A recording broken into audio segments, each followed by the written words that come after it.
Hey there, tonight we're uncovering the grueling life of a night squire. Not the glamorous tale of chivalry you imagine, but a harsh reality of calloused hands and dawn-to-dusk toil. If these stories help you unwind, I'd love a quick like or subscribe, but only if they're genuinely working for you. I'm curious where in the world you're listening from, so drop your location and local time in the comments. It's amazing seeing our little community span the globe through these historical tales. Now make yourself cozy, maybe adjust your room temperature or get that cup of tea, and let's explore tonight's tale together. Ever wake up at 5 a.m. and think, wow, I'm living the dream? No. Well, you're not alone, and neither is the medieval squire whose life we're about to unpack. As a squire, you'd be the proud owner of a wake-up call that would make even the most seasoned barista shudder. It's before sunrise, and you'd better be on your feet, because Lord clanking armor upstairs isn't going to polish itself. So, what's the deal with being a squire? Think of it as the medieval version of interning for your dream job, except instead of fetching coffee, you're fetching a knight's helmet. And let's be honest, the stakes are a bit higher than screwing up a latte order. You're the human Swiss Army knife for your knightly master, learning the ropes in hopes of one day donning that armor yourself. But hold your horses, literally, because there's a lot more to it than just swinging swords and looking cool. First off, let's tackle the morning routine. You've got to groom the horses before the Lord even thinks about breakfast. We're talking brushing, feeding, and mucking out the stables. Horses don't clean themselves, and neither does the armor. That's your next task. Polishing chainmail isn't as glamorous as it sounds. Imagine cleaning a jigsaw puzzle made of tiny metal rings, each one a potential fingerprint magnet. You'll be at it until your fingers are prunnier than a medieval monk's dinner. Now, about that armor. A full suit weighs around 55 pounds. That's like carrying a 9-month-old baby around all day. Fun fact, you're also responsible for getting your knight into this metal contraption. It's not just a matter of suit up and go. There's a whole dance to it, a carefully choreographed sequence that takes you from squire to human hanger. If you think ironing a shirt is a hassle, try strapping on a breastplate. Let's talk economics for a moment. Training to be a knight wasn't cheap. It's the medieval equivalent of student debt, without the benefit of federal loans or deferment plans. Your family would have to pay a hefty sum to the knight you served under, covering your keep and instruction. This apprenticeship wasn't just a learning opportunity, it was an investment. If the knight was your teacher, you were the eager, albeit exhausted, student. Consider it the price of upward mobility in a time when social climbing usually required a literal ladder. The role of a squire also came with a social curriculum. You'd learn the art of courtly manners, a skill as essential as wielding a sword. This was medieval PR training, ensuring you could charm the tunic-off royalty with your wit and wisdom. You see, a knight wasn't just a fighter. He was a symbol of chivalry and nobility, and you were being groomed to fit that mold. But let's get real. The romantic notion of shining knights and courtly love is a bit of a fairy tale. Sure, tales of gallant heroes rescuing damsels make for good bedtime stories, but the truth was more about blood, sweat, and the occasional tear. You'd spend your days in drills, learning to fight with weapons that weighed as much as a small child. You train in horsemanship, because a knight without a horse is just a very overdressed soldier. And if you weren't careful, a misplaced lance could send you to the medieval version of the ER, probably a tent, with a guy named Jeff who had a knife and a bottle of wine as his medical kit. Oh, and let's not forget the tournaments. These were the medieval equivalents of reality TV, loud, chaotic, and often ending in disaster. As a squire, you'd be in charge of your knight's gear, making sure everything was in place for his moment in the spotlight. A broken lance or a missing gauntlet could mean humiliation, or worse, injury. No pressure, right? Think of it as the medieval stage mom gig, minus the glitter and sequins. Now, if you're wondering why anyone would willingly subject themselves to this, remember the payoff: knighthood. Achieving that status was the medieval jackpot, granting you prestige, land, and a seat at the feudal table. But until that day, you'd be knee-deep in horse dung, dreaming of the day you, too, might wear the shiny metal suit and have your own squire to boss around. In between all these tasks, you'd still need to eat. Meals were simple and functional: bread, cheese, maybe some meat if you were lucky. Forget about food pyramids. Sustenance was the goal. You needed energy, and lots of it, to keep up with the demands of your role. After all, nobody wants a squire who's fainting from hunger while polishing armor or sharpening swords. As the sun sets, your day isn't quite over. You'd still need to prepare for the next day, ensuring everything was in order for whatever tasks awaited. Maybe you'd get a moment to catch your breath, reflect on the day, and dream of future glories. More likely, you'd collapse into whatever passed for a bed, too exhausted to do anything other than hope tomorrow's wake-up call came a little later. In a way, being a squire was like living on the job, training with the promise of something greater. You were a cog in the medieval machine, a necessary part of the nightly ecosystem. It was hard, it was grueling, but it was also the path to becoming the stuff of legends, or at least the stories told around the campfire. So next time you hit snooze on your alarm, spare a thought for the squire who didn't have that luxury. Because in a world where survival often depended on the strength of your sword arm, you'd be more than just a servant. You'd be a future knight in the making. And just when you thought the life of a squire was all about mucking stables and medieval laundry, let's dive into the real meat and potatoes of your duties. Weapon training and jousting practice. If you thought your morning workout was tough, welcome to the 14th century boot camp with a side of clanking metal and the distinct possibility of losing a tooth or two. First up, weapon training. Now, before you get all starry-eyed about swinging a sword like you're auditioning for the next big fantasy epic, let's set the record straight. The reality was more grueling than glamorous. You weren't just playing around with a decorative stage prop. You were handling a broadsword that weighed about 3 pounds but felt like a ton after an hour of drills. And that's just the beginning.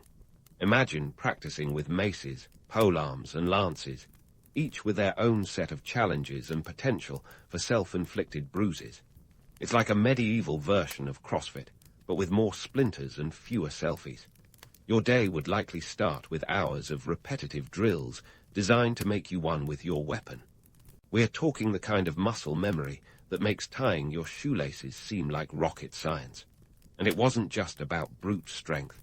Technique was everything. You needed the finesse of a ballerina combined with the aggression of a linebacker. The goal: to be able to swing your sword with precision while dodging blows like an over-caffeinated squirrel. Then comes the piece de resistance. Jousting practice.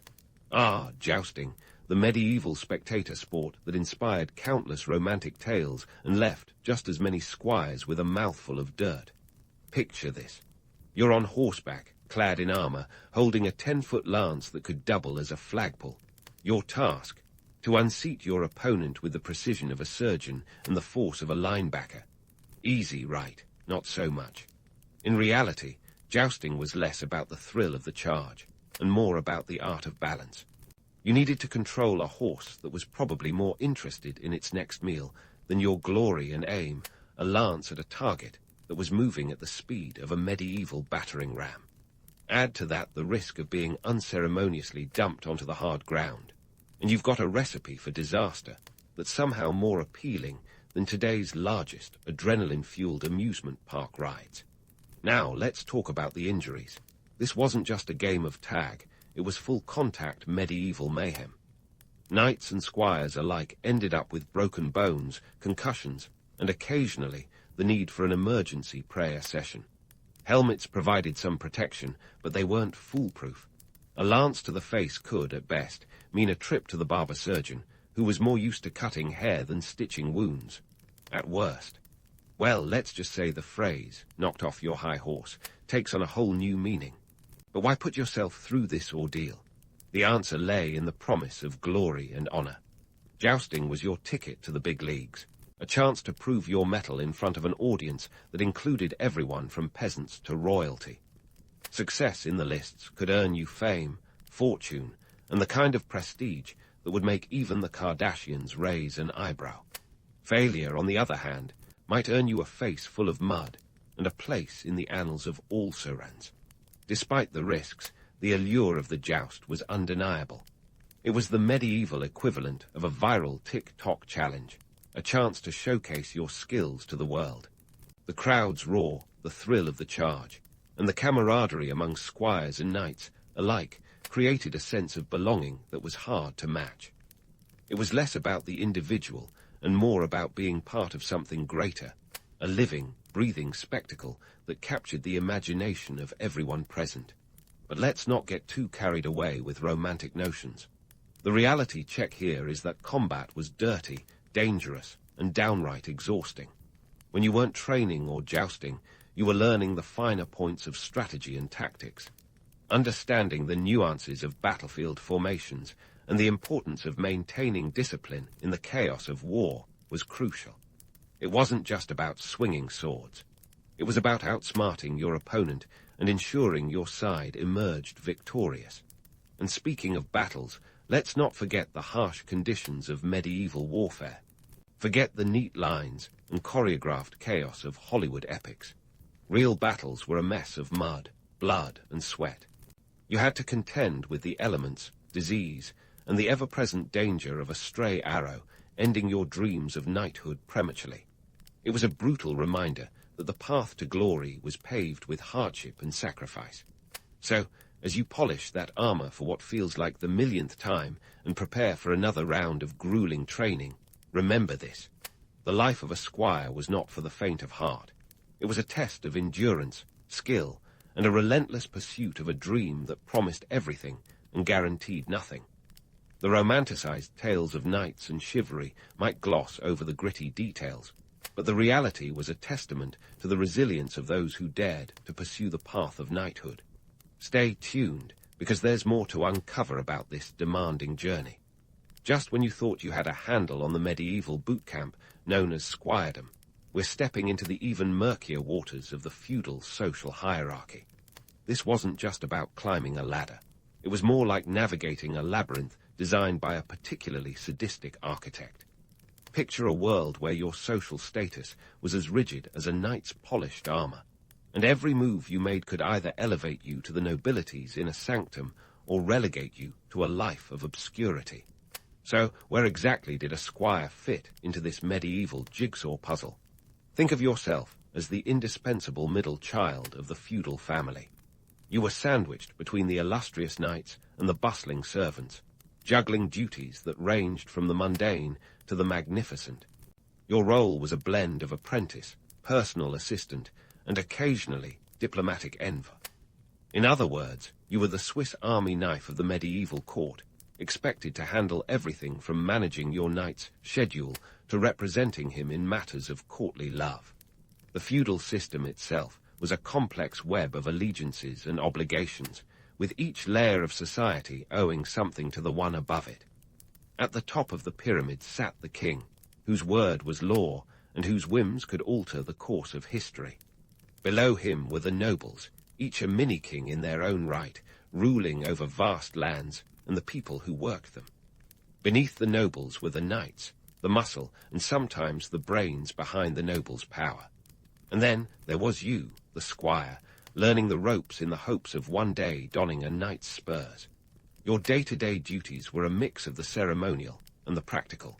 At court, you'd be expected to display impeccable manners, a necessity in an environment where a misplaced fork could be as scandalous as a political coup. Meals at court weren't just about eating. They were a demonstration of power and wealth, complete with intricate rituals and a hierarchy of who sat where. As a squire, you'd be responsible for ensuring your knight looked the part, from his spotless tunic to his well-rehearsed courtly bow. Forget the notion of a casual dinner. This was a performance, and the stakes were high. Now, let's talk about loyalty, the currency of the feudal realm. Serving a noble family meant navigating a minefield of allegiances and rivalries. Imagine juggling the demands of your knight, his family, and the broader network of alliances that kept the feudal system ticking. One wrong move, one ill-considered word, and you could find yourself on the wrong side of a family feud that made Shakespeare's Romeo and Juliet look like a friendly spat. These feudal loyalties were no joke. They were the medieval version of a social contract, binding you to your lord in a relationship that was as much about protection as it was about service. In exchange for your loyalty and labor, you got the promise of eventual knighthood, land, and a place in the noble hierarchy.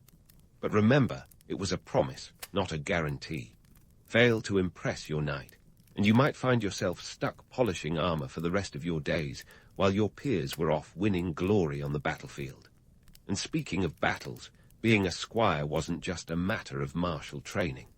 You needed a head for strategy, a skill that was as valuable in court as on the battlefield. Power dynamics shifted as quickly as the tides, and understanding the subtleties of political maneuvering was essential. You had to know when to speak, when to listen, and most importantly, when to keep your mouth shut. Think of it as a medieval game of chess, where every move had to be calculated and every piece was expendable, sometimes including you. But hey, it wasn't all doom and gloom. Serving at court offered a glimpse into a world most people never saw. You'd rub shoulders with the movers and shakers of the medieval world, witnessing firsthand the intrigues and machinations that made the headlines of the day. It was like living in a soap opera with chainmail and lances, where every day brought new challenges and opportunities. Now, let's not romanticize it too much. The political landscape was a minefield, with traps and pitfalls at every turn. A misstep could lead to disgrace or worse. The line between loyalty and treachery was as thin as a squire's patience after a long day of polishing armor. Staying on the right side of the law was a necessity. Medieval justice was swift and often brutal, with punishments ranging from fines to execution. It was a world where the wrong word could be your last, so you learned quickly to navigate the nuances of power and politics. Economically, this system was as lopsided as a medieval joust, with wealth concentrated in the hands of the few and the rest scrambling for scraps. As a squire, you were caught in the middle, neither peasant nor noble, with aspirations higher than your station, but a bank balance that said otherwise. Training for knighthood was costly, and while your family footed the bill, you hoped it was an investment that would pay off. If you played your cards right, you'd eventually find yourself knighting at a tournament, your own lands waiting to be managed. And yet, for all its dangers and difficulties, there was an undeniable allure to it all. The chance to rise above your station, to earn honor and respect, to become a knight in shining armor. These were the dreams that kept squires going, the carrot at the end of a very long and arduous stick. You weren't just serving a knight. You were serving a dream, one that promised adventure, excitement, and the chance to be part of something greater than yourself. So, as you navigate the trials and tribulations of squiredom, balancing courtly duties with martial training, remember that you're part of a tradition that has captured imaginations for centuries. The life of a squire was a test of endurance, wit, and skill, a proving ground for those destined to become the heroes of legend. Stick around, because the journey is far from over, and there's still much more to uncover in the world of knights and squires. But hold onto your chainmail, because the mythos of knighthood is where the real plot twists await. If you think being a squire is all about the grind, just wait until you unpack the chivalric code, those shimmering ideals that knights were supposed to embody. Spoiler alert, reality wasn't quite the fairy tale the troubadours sang about. The chivalric code, the very words conjure images of noble deeds and gallant knights rescuing maidens. But let's get real for a second. Most of these ideals were about as practical in everyday life as a jousting lance at a tea party.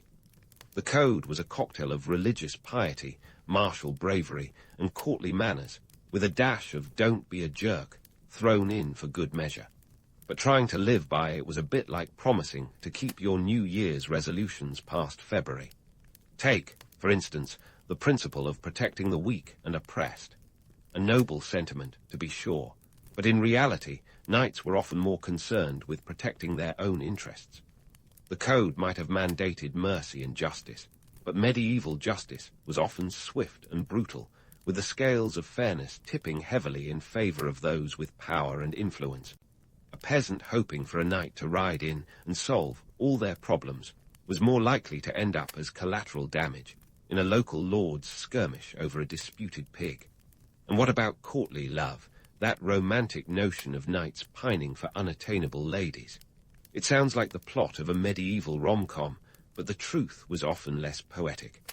Courtly love was more about social maneuvering than heart-fluttering romance. It was a way for knights and nobles to display their sophistication and wit at court, rather than a genuine pursuit of love. Consider it the medieval equivalent of a reality dating show, more about the spectacle than the substance. Now, let's talk about the bravery part of the code. Yes, knights were expected to be fearless warriors, but bravery wasn't just about charging into battle with your sword raised high. It also meant having the political savvy to know which battles to fight and which to avoid. Conflicts could be as much about strategy and alliances as they were about raw courage. If you think a squire's training was all about brawn, think again.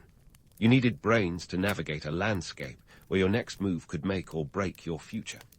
Primary sources like The Song of Roland and The Lies of Marie de France offer tantalizing glimpses into the chivalric ideals of the time, but they also highlight the disconnect between legend and reality.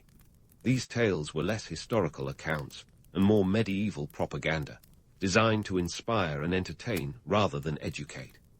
They painted a picture of knighthood that was more about aspiration than actuality, leaving squires with a hefty set of expectations and a reality that was far more grounded. Economically, the chivalric code was a bit of a luxury. Living up to these ideals required time and resources that many knights simply didn't have. Training, equipment, and the lifestyle expected of a knight demanded serious coin. And while the rewards of knighthood were alluring, land, wealth, and status, they were far from guaranteed. A knight's fortunes could be as changeable as the medieval weather, with one bad harvest or failed campaign leaving them in dire straits. So why did the myth endure? Because it offered hope. In a world fraught with danger and uncertainty, the ideals of chivalry provided a beacon, a set of values to strive towards even when reality fell short. They were the medieval version of a self-help book, offering guidance in a chaotic world. For squires, these ideals were something to aspire to, a reminder of the honor and prestige that awaited if they could survive the grueling journey to knighthood. But let's not kid ourselves.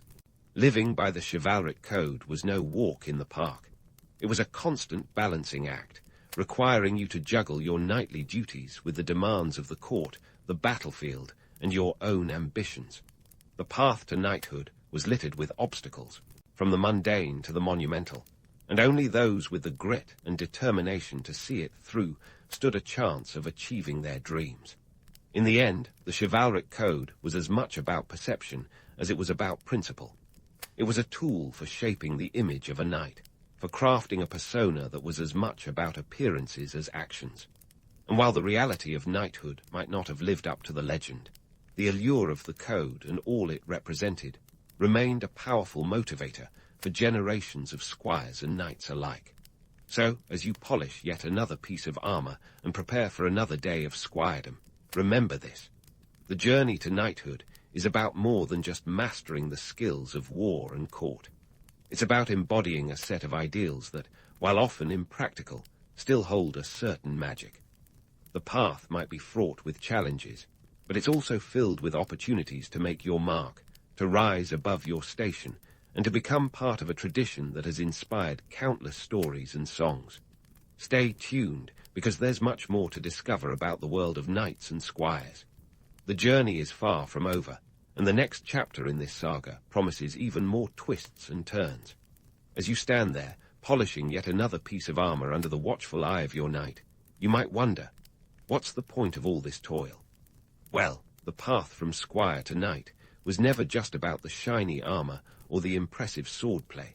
It was a journey fraught with financial and social hurdles that made modern-day student debt look like a late fee at the library. First, let's talk about the cold, hard coins. Becoming a knight wasn't cheap.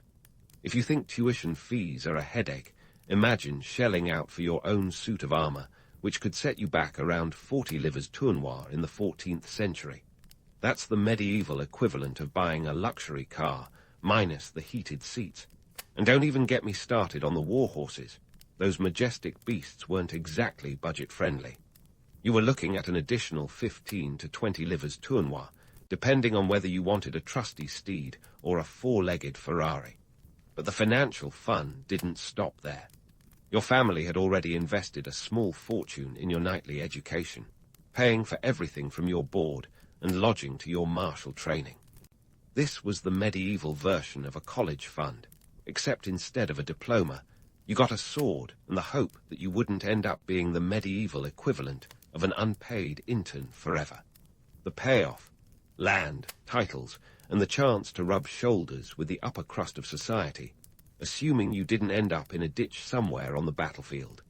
Socially, the transition from squire to knight was like moving from the minor leagues to the major leagues.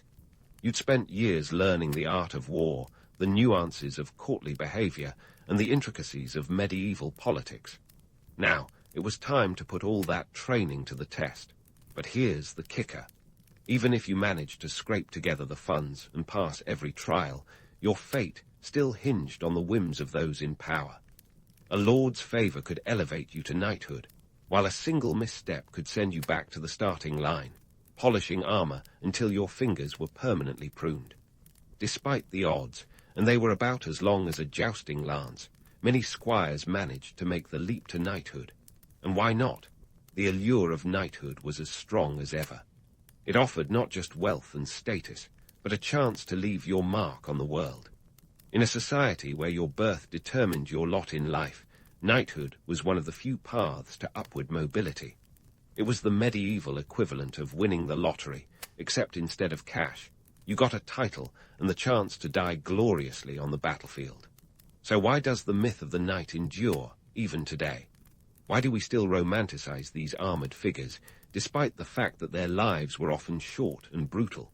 Perhaps it's because knights represent something we all aspire to, a life of adventure, honor, and purpose.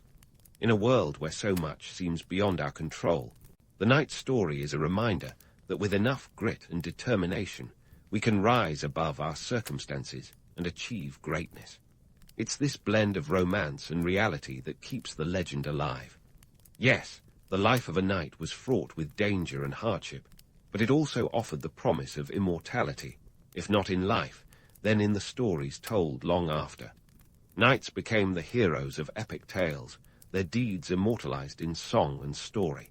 They were the celebrities of their day, their exploits the medieval equivalent of trending on social media. And let's face it, there's something undeniably appealing about the idea of striding into battle, clad in shining armor, with the knowledge that your actions could change the course of history. It's a fantasy that has captured imaginations for centuries, from the troubadours of old to the blockbuster filmmakers of today. The Knight's Tale is a testament to the enduring power of storytelling, a reminder that even in the darkest of times, we can find hope and inspiration in the tales of those who came before us. So as you polish that last piece of armor and prepare to take your place in the grand tapestry of history, remember this. The path to knighthood may have been tough, but it was also a journey worth taking. It was a chance to prove your mettle, to rise above the circumstances of your birth, and to become part of a legacy that continues to inspire and captivate to this day. In the end, the story of the knight is a story of resilience and ambition, of dreams pursued against all odds. It's a reminder that while the road may be long and the obstacles many, the rewards of perseverance and courage are worth the struggle. So whether you're facing the challenges of medieval squiredom or the trials of modern life, take heart from the knights of old and remember, even the greatest legends started out as humble squires, with nothing more than a dream and the determination to see it through. In the bustling heart of ancient Mesopotamia, where the Tigris and Euphrates rivers conspired to create a fertile crescent of opportunity, the ziggurat builders were the unsung heroes. If by heroes, you mean guys who hauled mud bricks without the glory of a corner office. The iconic ziggurat, a sort of proto-skyscraper, was the pride of cities like Ur and Babylon. But while these towering structures looked impressive, the real story was buried beneath the bricks. Specifically, the back-breaking labor, and the staggering cost that made today's infrastructure projects look like a cakewalk. The monumental task of constructing a ziggurat was less about divine inspiration and more about sheer sweat and savvy logistics. These massive, stepped pyramids were built using mud bricks, each weighing around 15 kilograms, and it took an estimated 720,000 of them to complete just one ziggurat. Imagine the logistics. In an age without cranes or trucks, getting those bricks from point A to point B was a feat worthy of an Olympic event, in the extreme patience category. Now, the myth of a harmonious, ancient golden age tends to gloss over the gritty details of urban survival. Mesopotamia's cities weren't exactly Eden with better architecture. They were crowded, chaotic, and let's be honest, a bit smelly. The streets were bustling with merchants, artisans, and enough livestock to make you question the hygiene standards of the day. And feeding the masses. That was a logistical nightmare of epic proportions. The ancient equivalent of Yuba eats involved fleets of donkeys loaded with grain, vegetables, and the occasional goat, all trudging across dusty roads to deliver sustenance to the city's inhabitants. Let's not forget the wheel, that iconic symbol of innovation. Contrary to popular belief, it wasn't an overnight success. The wheel first spun into existence around 3500 BCE, but it took a while to catch on. Initially, it was a potter's best friend, smoothing out the kinks in clay rather than revolutionizing transport. It wasn't until centuries later that someone had the bright idea to slap wheels onto carts and really get things rolling. Talk about a slow burn. But why bother with such Herculean efforts in the first place? The ziggurats, often dedicated to gods like Anu and Enlil, weren't just about showing off engineering prowess. They were symbols of divine favor and political power, tangible proof of a city's prosperity and influence. The higher the ziggurat, the closer to the heavens, or so the theory went. And in a world where religion and politics were as intertwined as a bowl of ancient spaghetti, this mattered. A lot. Of course, city life in Mesopotamia wasn't all about grand monuments and divine aspirations. The nitty-gritty of economics played a starring role in the daily drama. The economy was a complex web, spun from agriculture, trade, and the labor of countless individuals. Farmers tilled the rich soil, producing barley and wheat to feed the cities.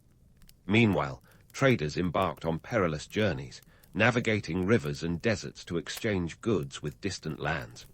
They brought back precious resources like timber from the Levant, copper from Cyprus, and lapis lazuli from Afghanistan.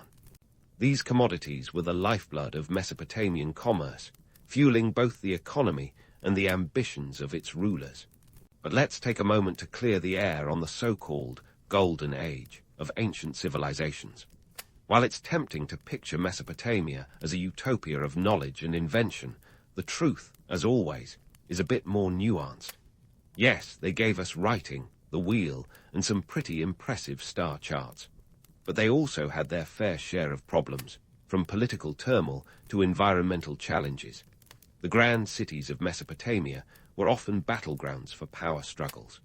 Kings rose and fell with alarming regularity, as ambitious leaders vied for control of resources and influence. The famous Hammurabi, for instance, didn't just compile a law code. He also expanded his empire through a series of calculated military campaigns. And let's not forget the environmental hurdles. The Fertile Crescent was prone to both floods and droughts, making agriculture a risky business. Farmers had to be both resourceful and resilient, adapting their techniques to the whims of nature. So, while the romantic image of ancient Mesopotamia might feature grand ziggurats and scholarly scribes, the reality was a bit more down-to-earth.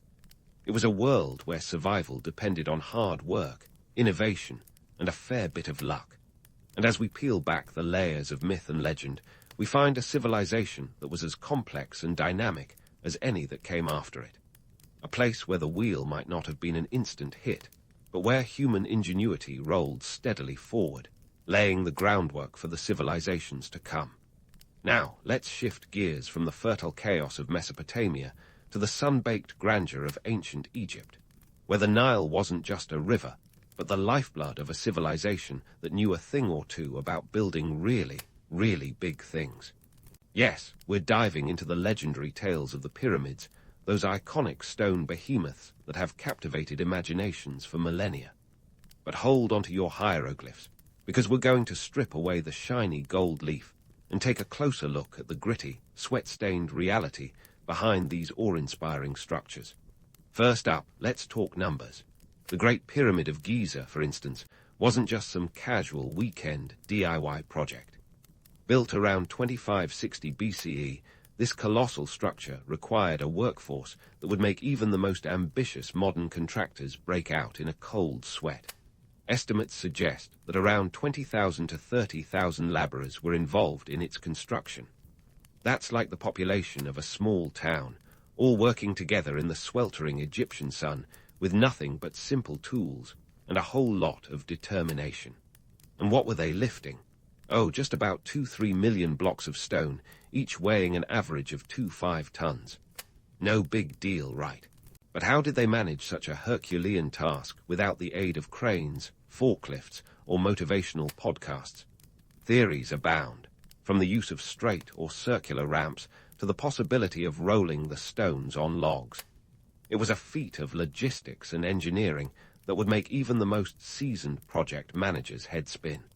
And let's not forget the ancient equivalent of workplace safety standards, which probably consisted of try not to get crushed by a giant block of limestone.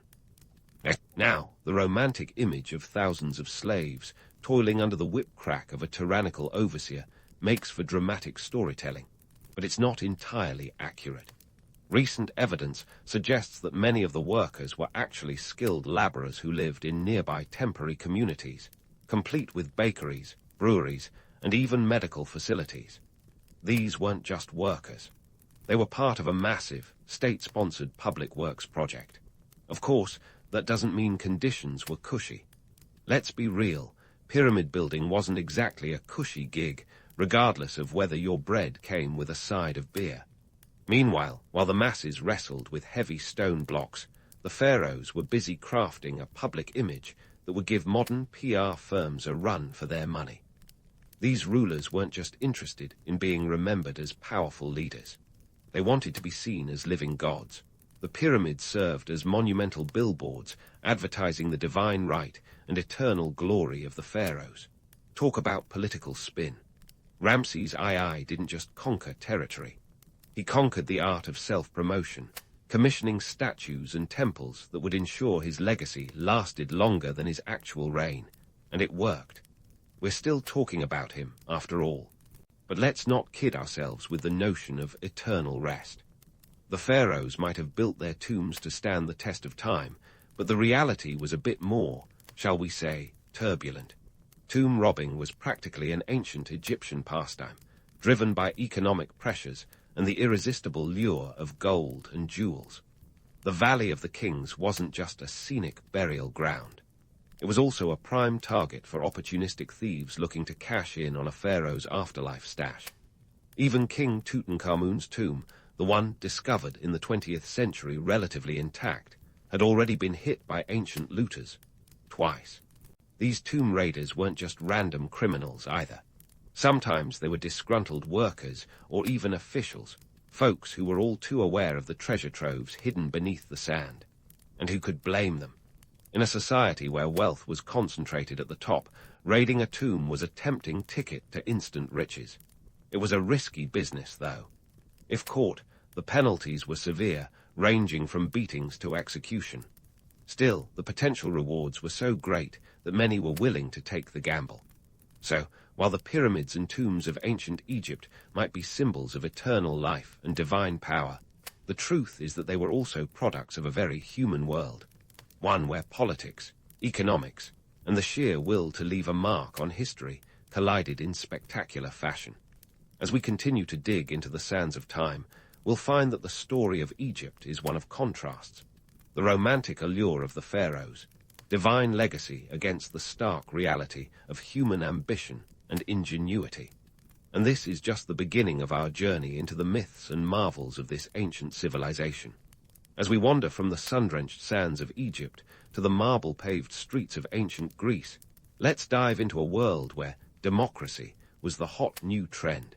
Yet, like retro fanny packs, not quite what you might expect. Welcome to Athens, circa 5th century BCE, often celebrated as the cradle of democracy.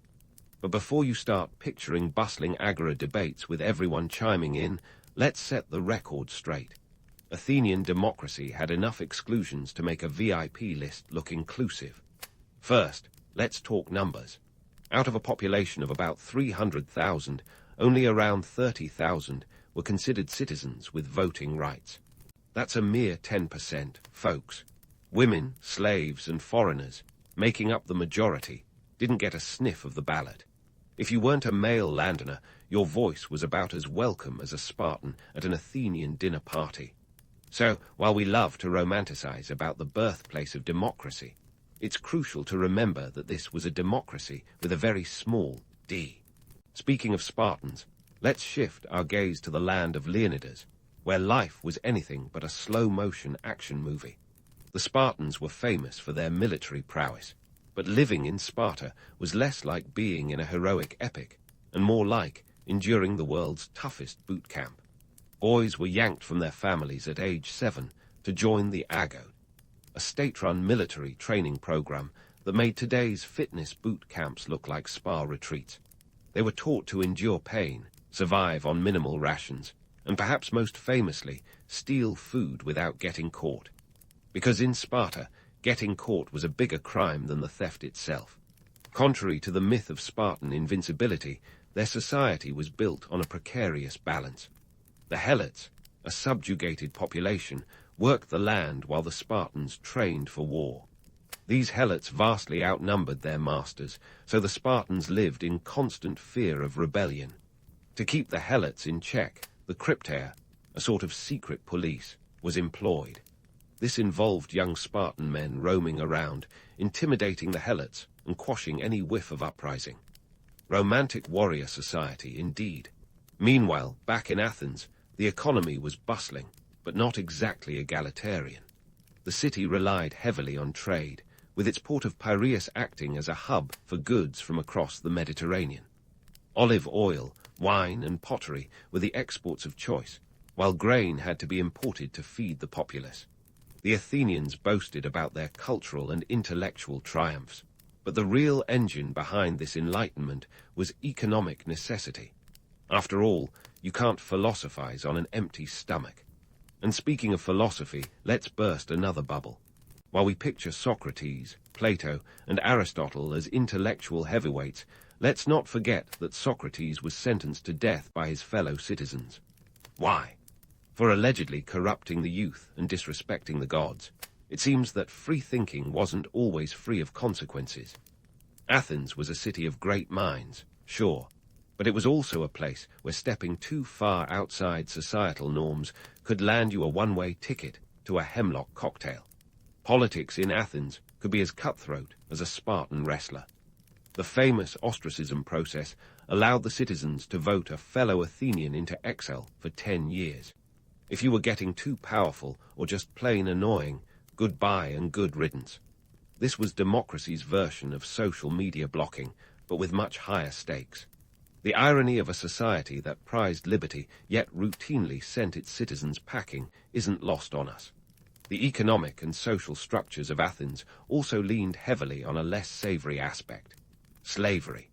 Enslaved people worked in homes, on farms, and in the silver mines of Laurium, crucial to the Athenian economy.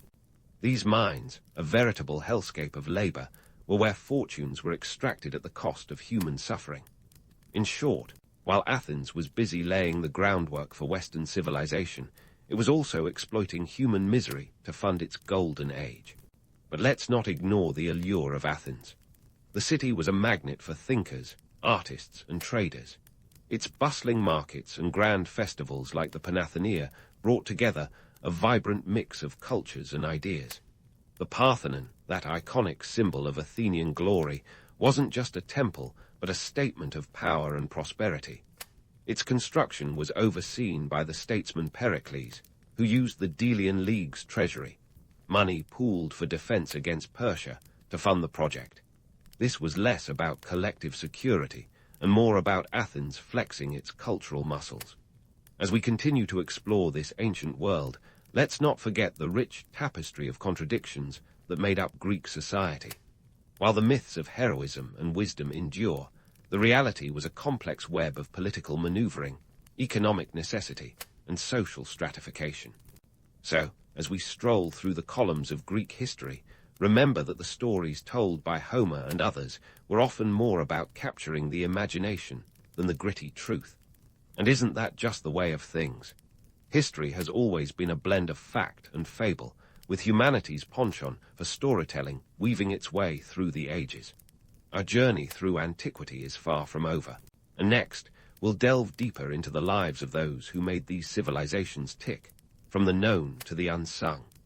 So keep those sandals tied tight as we continue to walk the storied paths of the ancient world, revealing the tales that shaped the very foundations of our modern society.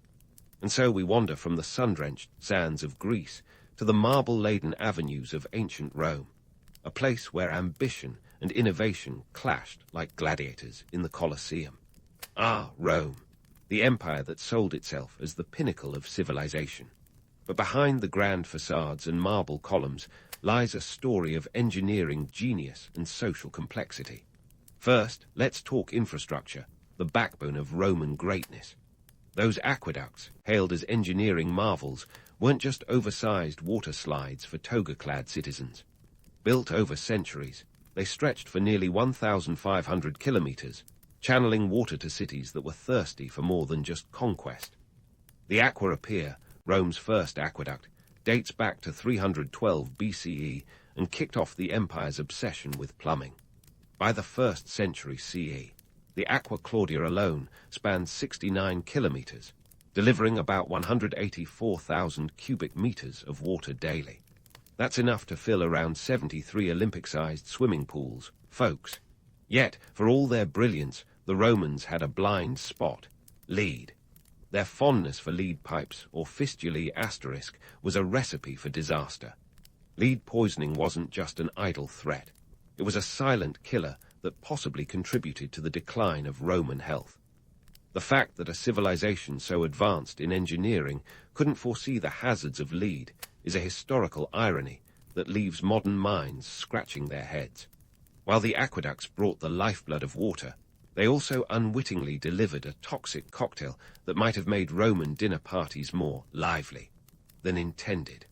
Economically, Rome was a juggernaut, a well-oiled machine that ran on conquest, commerce, and a sizable dose of slave labor.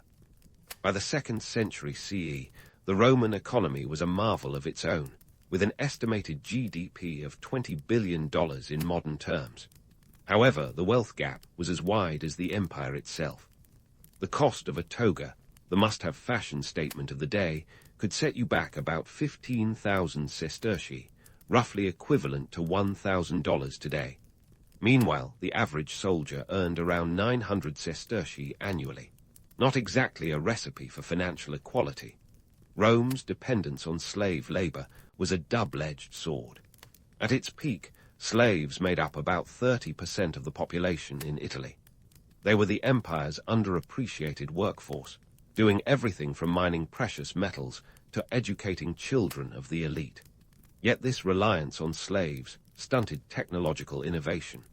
Why invent a machine when you have a seemingly endless supply of human labor?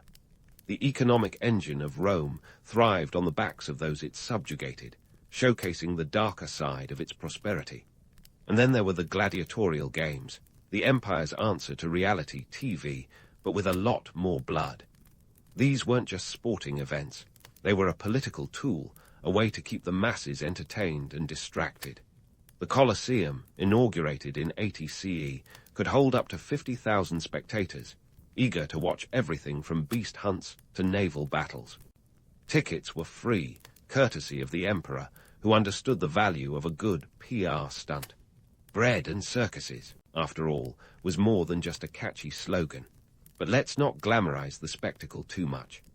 Gladiators, often slaves or condemned criminals, trained in ludus schools, lived harsh lives with the hope of winning freedom. And while Hollywood might paint them as heroes of the arena, the reality was more grim. Life expectancy was short, and death was a very real occupational hazard. The games served a dual purpose. They entertained and reminded the populace of the emperor's power, a potent combination of fear and awe. Yet, there's an undeniable allure to Rome's grandeur, a civilization that reached across 3 continents and left a legacy that endures to this day. The Pax Romana, a 200-year period of relative peace, was a time when trade flourished and cultural exchange was at its zenith. Roads like the Via Appia stretched across the empire, facilitating movement of goods, ideas, and armies. These roads, some of which are still in use today, were the arteries of Rome's vast empire, demonstrating both the reach and the durability of Roman engineering. But Rome wasn't all marble and majesty. The reality was a mosaic of opulence and oppression, where the glittering surface often hid the grime beneath. As we unravel the myths and marvels of Rome, it's clear that the empire was as much about myth-making as it was about empire-building. The legends of Rome, from its founding by Romulus and Remus to the exploits of Julius Caesar, were crafted to inspire and intimidate, blurring the lines between fact and fable.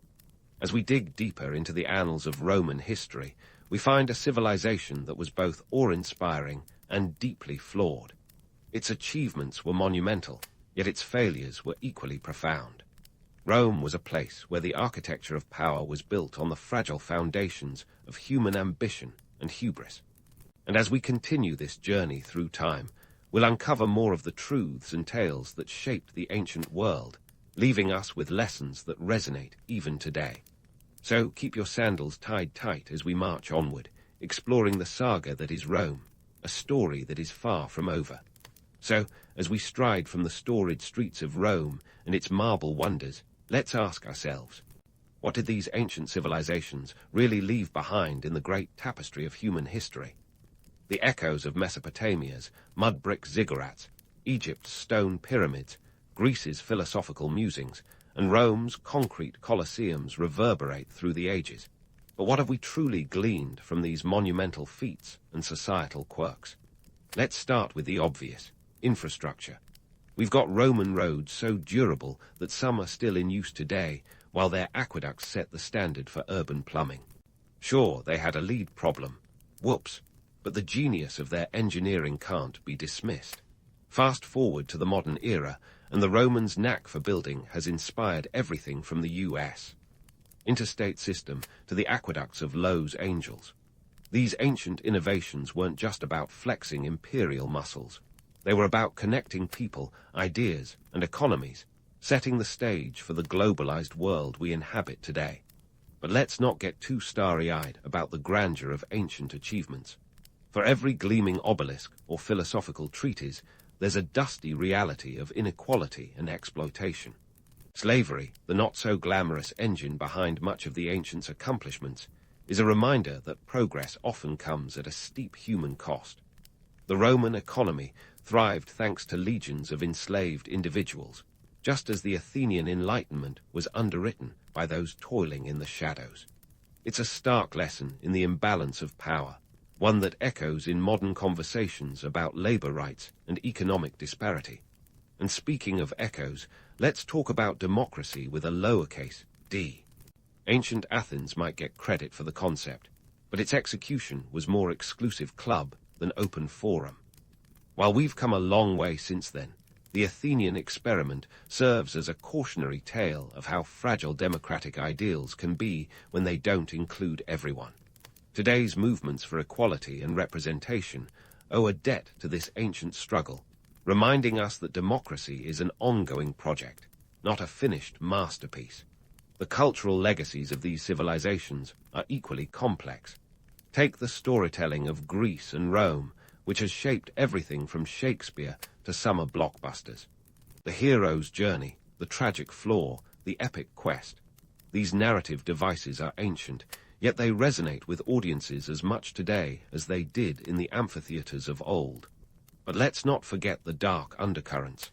The glorification of war, the patriarchal norms, the narrow definitions of heroism. Our cultural inheritance is a mixed bag, a blend of inspiring tales and cautionary fables. Now, about those myths. Oh, the myths. We can't resist them, can we? The idea of Atlantis, the lost city of gold, the divine kings, all tantalizing, yet largely fictional. And yet, these myths persist because they speak to our desire for wonder and exploration. While we can appreciate the allure of these stories, grounded history teaches us the importance of looking beyond the fantasy to understand the gritty truths that shaped our past. Because it's in those truths that we find the real lessons. The resilience of human ingenuity, the pitfalls of unchecked power, the relentless march of innovation. In the economic sphere, we see ancient lessons replaying on a global stage. The trade networks of Mesopotamia and Rome laid the groundwork for modern commerce, teaching us the value and vulnerability of interconnected economies. The ancient reliance on agriculture, trade, and labor reflects today's global supply chains, with all their efficiencies and fragilities. One hiccup in the system, as the ancients knew all too well, can ripple across continents, a reality we're all too familiar with in our interconnected world. And let's not overlook the environmental impacts. The ancient Egyptians and Mesopotamians were at the mercy of their rivers, a reminder that nature's whims can make or break a civilization. Today, as we grapple with climate change, these lessons loom large. The ancient struggles with floods and droughts are a stark reminder that our relationship with the environment is as precarious now as it was then. The past whispers to us, urging us to heed its warnings before it's too late. As we wrap up this historical voyage, let's not just admire the romance of pyramids and palaces. Let's also acknowledge the sweat and sacrifice that built them. History isn't just a series of grand achievements. It's a tapestry woven with the threads of human experience, fraught with failures and triumphs alike. By peeling back the layers of myth, we find a deeper understanding of where we've come from and where we might be headed.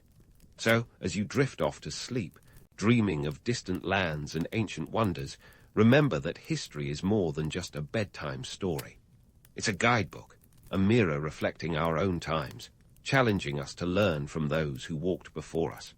The key takeaway: appreciate the romance, but never shy away from the reality. Because in understanding both, we find the wisdom to shape a better future.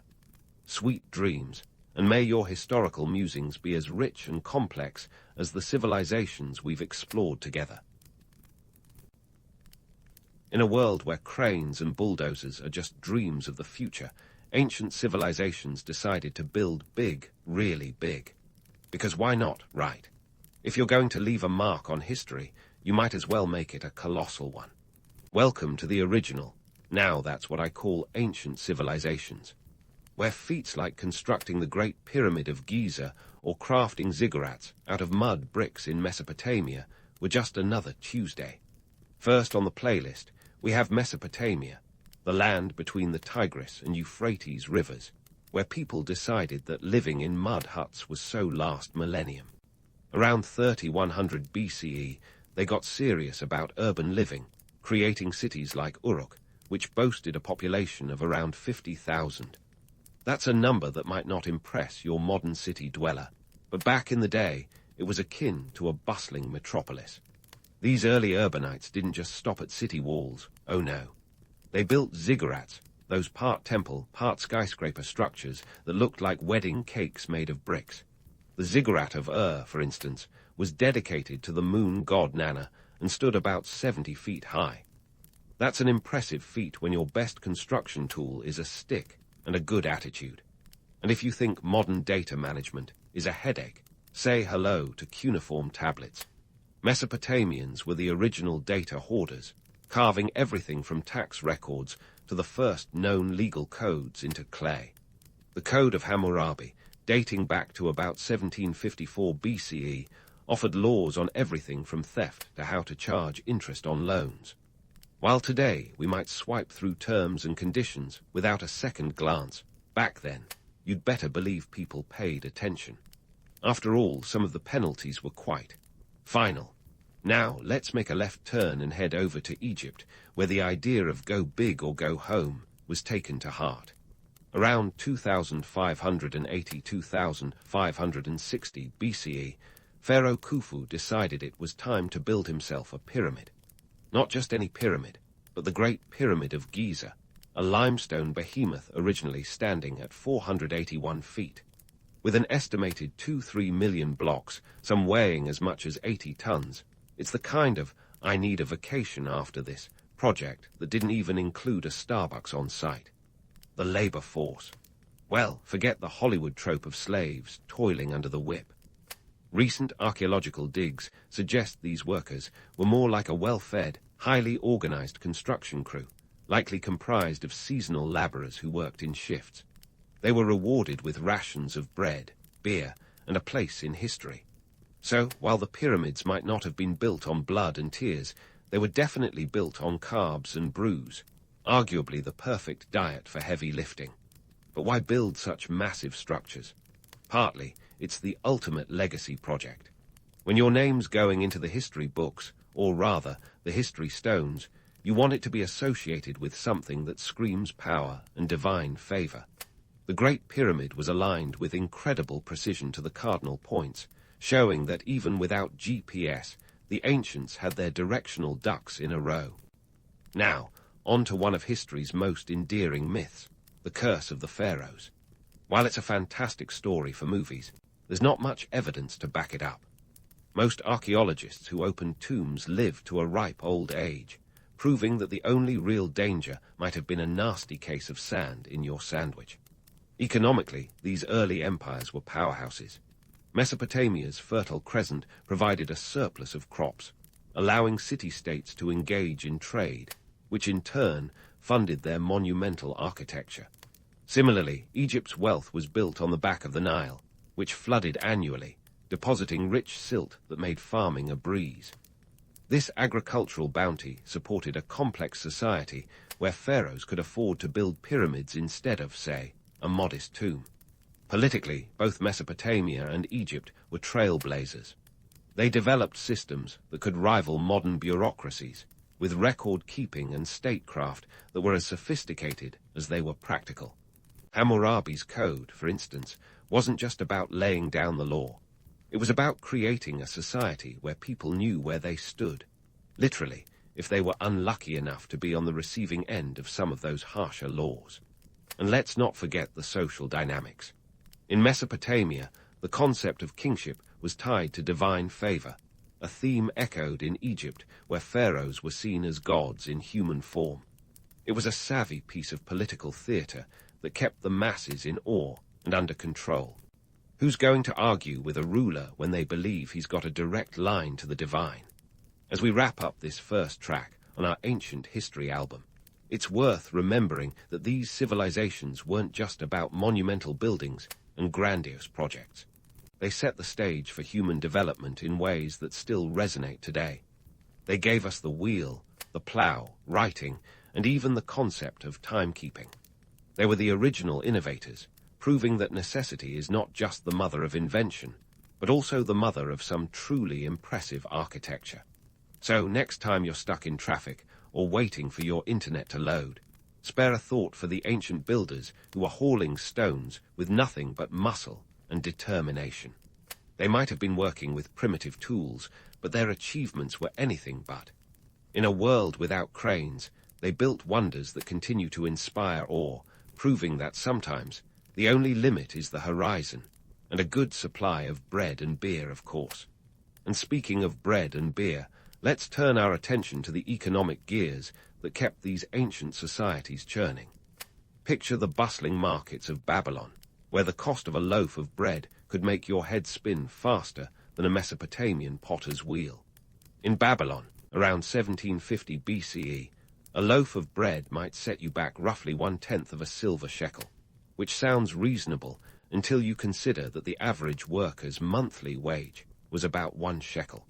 That's a lot of dough for your dough, especially when you realize that a worker's diet also needed to include meat, vegetables, and, of course, the daily necessity of beer. Babylon wasn't the only place where things got pricey. Trade routes crisscrossed the ancient world like a complex web spun by a particularly ambitious spider. Despite the romantic image of the Silk Road as a single, uninterrupted highway of commerce, it was more like a patchwork quilt of markets, each with its own quirks and challenges. Traders didn't just amble along a well-paved path. They navigated perilous mountain passes and scorching deserts, bargaining with local merchants and dodging the odd bandit or two. The Silk Road did help facilitate the exchange of goods like silk, spices, and precious metals, but it wasn't exactly the ancient equivalent of Amazon Prime. Goods could take months, even years, to reach their final destination. And while silk was a hot commodity, it wasn't the only item on the manifest. Lapis lazuli from Afghanistan, frankincense from Arabia, and grain from Egypt all found their way into the bustling trade hubs of the time. Let's not forget currency, the linchpin of any economy.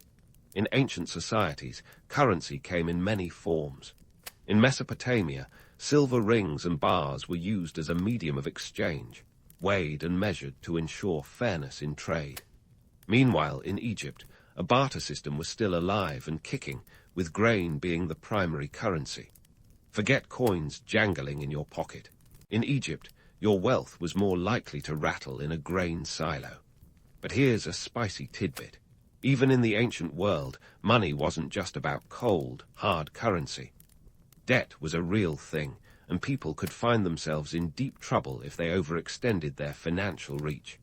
In Babylon, the Code of Hammurabi laid out specific rules for loans and debts, where defaulting on a loan could lead to some very personal consequences. Let's just say that debt collectors in ancient Babylon didn't deal in late fees. They dealt in indentured servitude. Miss a payment, and you might find yourself working off your debt in ways that make modern credit card interest look like a bargain. Of course, the economic scene wasn't just about goods and currency. It was also about the people who made the wheels turn. Merchants were the lifeblood of trade, acting as the intermediaries between producers and consumers.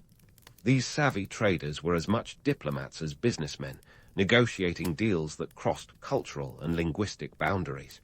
And while they might not have had the luxury of frequent flyer miles, they certainly earned their share of frequent wanderer points. Now, about those trade routes. The myth of a single Silk Road is romantic, sure, but the reality was far more fragmented and messy. You had the northern route, snaking through the steppes of Central Asia, and the southern route tiptoeing along the edge of the Taklamakan Desert. But these weren't the only paths. Maritime trade routes also played a significant role, with ships plying the waters of the Red Sea and the Persian Gulf, carrying goods to and fro like ancient cargo vessels.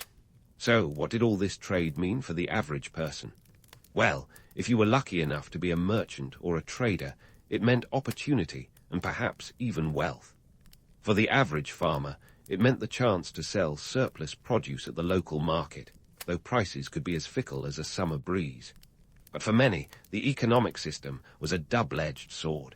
It provided the means to acquire goods that couldn't be produced locally, but it also exposed them to the vagaries of market forces and the whims of nature. And let's not forget the role of the state in all this. Governments saw trade as a golden goose, and they weren't about to let it lay eggs without supervision.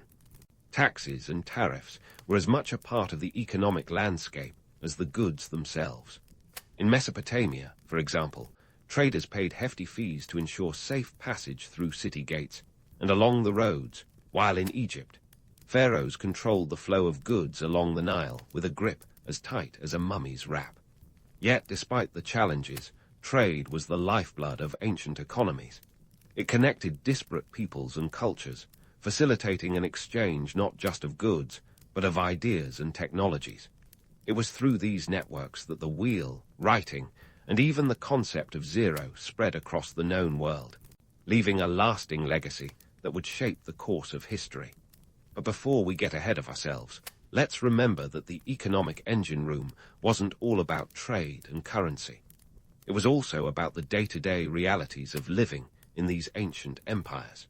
In Babylon, as in many ancient cities, the cost of living was a constant concern. Bread might be a staple, but it wasn't the only expense. Housing, clothing, and yes, taxes all took their toll on the average citizen's budget. The economic systems of ancient times might seem primitive by today's standards, but they laid the groundwork for everything that followed. They were the original game of risk and reward, where fortunes could be made and lost on the turn of a wheel or the outcome of a harvest. And there you have it, the economic engine room of ancient societies, a world of trade routes and currencies, of bread and beer, of myths and realities. The story doesn't end here, though. Stay tuned as we continue to explore the fascinating tapestry of history, where each thread tells a story and every knot holds a secret. And just when you thought ancient life couldn't get any more cutthroat, let's dive into the political arena, the original blood sport. Forget reality TV. Ancient politics had drama, betrayals, and power plays that would make Game of Thrones look like a friendly game of chess. Politics back then was less may the best man win, and more may the last man standing seize the throne. Take the pharaohs of Egypt, for instance. They ruled with the kind of divine right that would make even the most god-complexed modern leader blush. Pharaohs weren't just kings. They were gods walking the earth, or at least that's what they had everyone believe. This was a clever bit of political theatre. After all, who's going to stage a coup against someone they think has the ear of the gods? But let's not kid ourselves. The divine aura didn't prevent a good old-fashioned palace intrigue. Ramses III, for example, had to deal with a harem conspiracy around 1155 BCE, where several high-ranking officials and his own wife plotted against him. Spoiler alert, it didn't end well for the conspirators, proving that divine right might protect you from the gods, but not from human ambition. Now, let's zoom across the Mediterranean to the Roman Republic, where politics was less about divine right and more about oratory skills, connections, and occasionally outright thuggery. Picture the Roman Senate as a swirling mass of togas, each senator trying to outmaneuver the other, a bit like a toga party with a very serious agenda. The Republic was supposedly a model of democracy, but in reality it was the playground of the elite, where votes could be bought and sold like loaves of bread in a bustling Roman market. Speaking of buying votes, we can't talk about Roman politics without mentioning Julius Caesar, the man, the myth, the guy who really should have watched his back on the Ides of March. Caesar was a political genius, no doubt about it. He famously crossed the Rubicon in 49 BCE, a move that was as bold as it was illegal, effectively declaring war on the Senate. It was the ancient world's equivalent of flipping the proverbial table. But was he the hero history often paints him as? Well, not exactly. Caesar was as much a dictator as he was a reformer, and his assassination in 44 BCE was less a noble act of saving the Republic and more a desperate attempt by his rivals to hold onto what little power they had left. The Senate didn't quite account for Caesar's knack for PR, turning a knife in the back into a legend that would echo through the ages. And speaking of legends, let's not forget Alexander the Great, the man who conquered half the known world by his early 30s. On paper, Alexander is the ultimate action hero. But dig a little deeper, and you'll find a complicated figure whose military campaigns were fueled as much by ambition as they were by the need to control the unruly territories he left in his wake. By 323 BCE, he had built an empire stretching from Greece to Egypt and as far east as India. But here's the kicker. His empire was a bit like a house of cards, impressive to look at, but precariously balanced. Alexander's untimely death at 32 didn't help either, leaving his empire to be squabbled over by his generals like a valuable estate without a will. The romantic image of Alexander as a military genius ignores the harsh realities. His conquests left cities in ruins, economies disrupted, and cultures forcibly melded into a new order. His legacy might be one of the great stories of history, but it was also a tale of destruction and chaos. The truth is, the ancient world wasn't built by heroes alone. It was also shaped by the very human capacity for greed, ambition, and the occasional poor decision. But let's not be too hard on these historical figures. After all, the allure of power is as old as humanity itself. And while it's easy to romanticize their stories, it's the gritty details that give us a more honest picture. Alexander and Caesar might have been lionized over time, but they were men of their era, navigating the complex political landscapes as best they could. Their stories remind us that history is rarely black and white. It's a tapestry of motivations, consequences, and human nature at its most raw. As we peel back the layers of these ancient tales, we see that politics wasn't just a game of thrones. It was a high-stakes gamble where the winners wrote the history books. The losers, well, they often ended up as footnotes or cautionary tales, serving as grim reminders of how power can be as fleeting as the desert wind or as tenuous as a Roman senator's loyalty. So, as we continue our journey through the annals of ancient history, let's keep in mind that the stories we tell are shaped as much by myth as by reality. The legends of Alexander and Caesar endure because they tap into something timeless, the allure of power and the inevitable fall that follows. And while their stories may inspire, it's the truth behind the legend that offers the most fascinating insights into the human condition. And with that, let's pause and take a breath. We've seen how the ancients played the political game, and it was anything but predictable. But don't worry, the party's not over yet. There's plenty more drama to come as we delve deeper into the world of ancient politics, where the stakes were high, the players were crafty, and the outcomes were anything but certain. Stay tuned as we unravel more of history's most intriguing power plays. As we dive deeper into the kaleidoscope of ancient society, it's time to unravel the threads of everyday life, where the stakes were less about power and more about survival, status, and let's face it, who had the cushiest gig in town. Spoiler alert, it wasn't the slaves. Life in ancient times wasn't all grand politics and monumental architecture. It was also about the folks who didn't make it into the history books. So let's take a stroll through the bustling streets of ancient cities and peek behind the curtains of daily life. First up, the working stiff of antiquity. If you think your 9-to-5 is a grind, try being a slave in ancient Rome.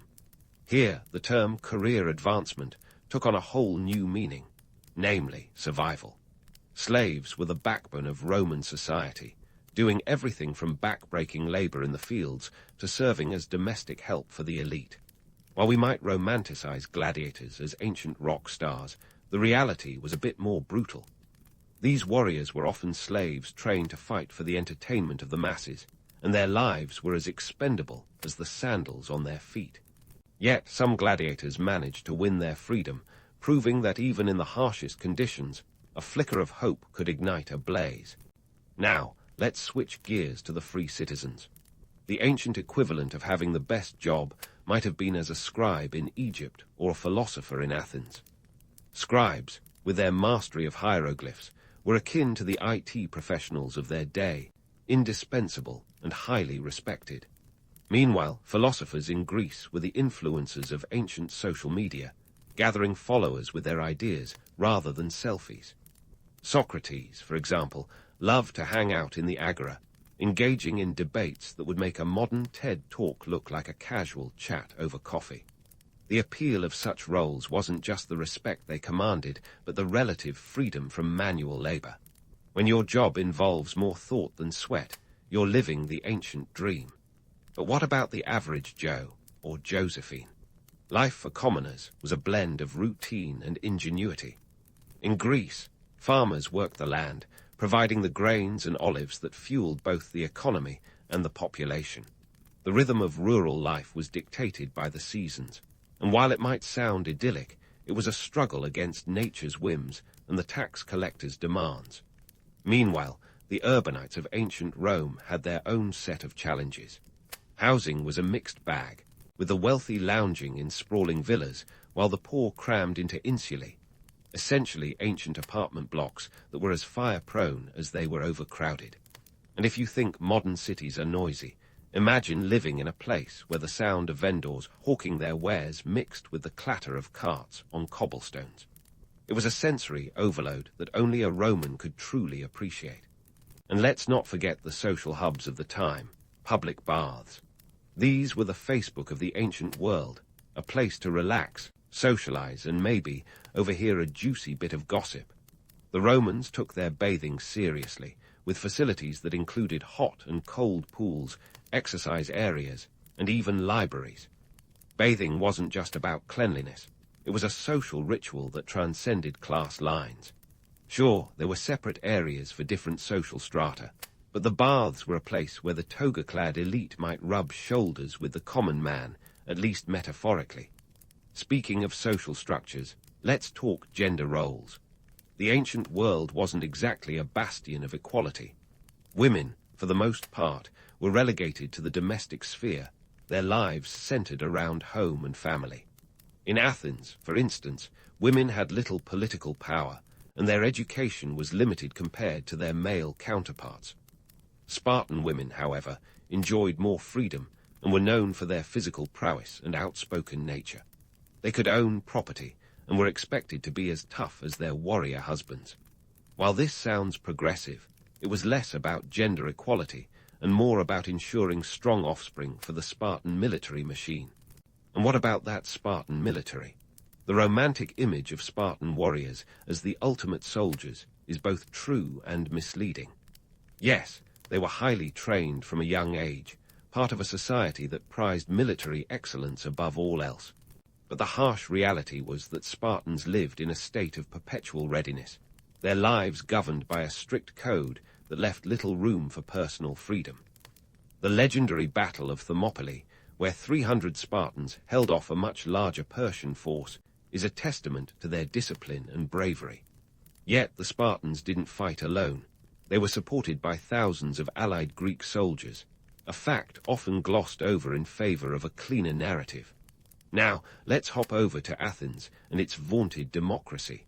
The idea of Athenian democracy might conjure images of people power and civic participation, but the reality was more exclusive than inclusive. Only free male citizens could vote, which meant that women, slaves, and foreigners were left out of the decision-making process. This was democracy with a small d, catering to a privileged minority. While Athenian democracy was revolutionary for its time, it was less a model of equality and more a step in the right direction. The social fabric of ancient societies was a tapestry of contradictions, woven from the threads of privilege and poverty, freedom and subjugation. It was a world where the lines between classes were both rigid and permeable, where the promise of upward mobility was tantalizing but often elusive. And yet, despite the disparities and challenges, these ancient societies thrived, laying the foundations for the modern world. As we peel back the layers of history, we find a world that is both familiar and foreign, a blend of hope and hardship, innovation and tradition. These ancient tales remind us that while the past is a different country, the human experience remains a shared journey. So, as we prepare to delve deeper into the annals of history, let's keep in mind that the stories we uncover are not just relics of a bygone era, but echoes of the timeless dance of power, survival, and the pursuit of a better life. Stay tuned as we continue to explore the vibrant and complex tapestry of the ancient world, where every thread tells a story and every knot holds a secret. While we've been wandering through the mazes of ancient history, it's essential to step back and see the broader picture.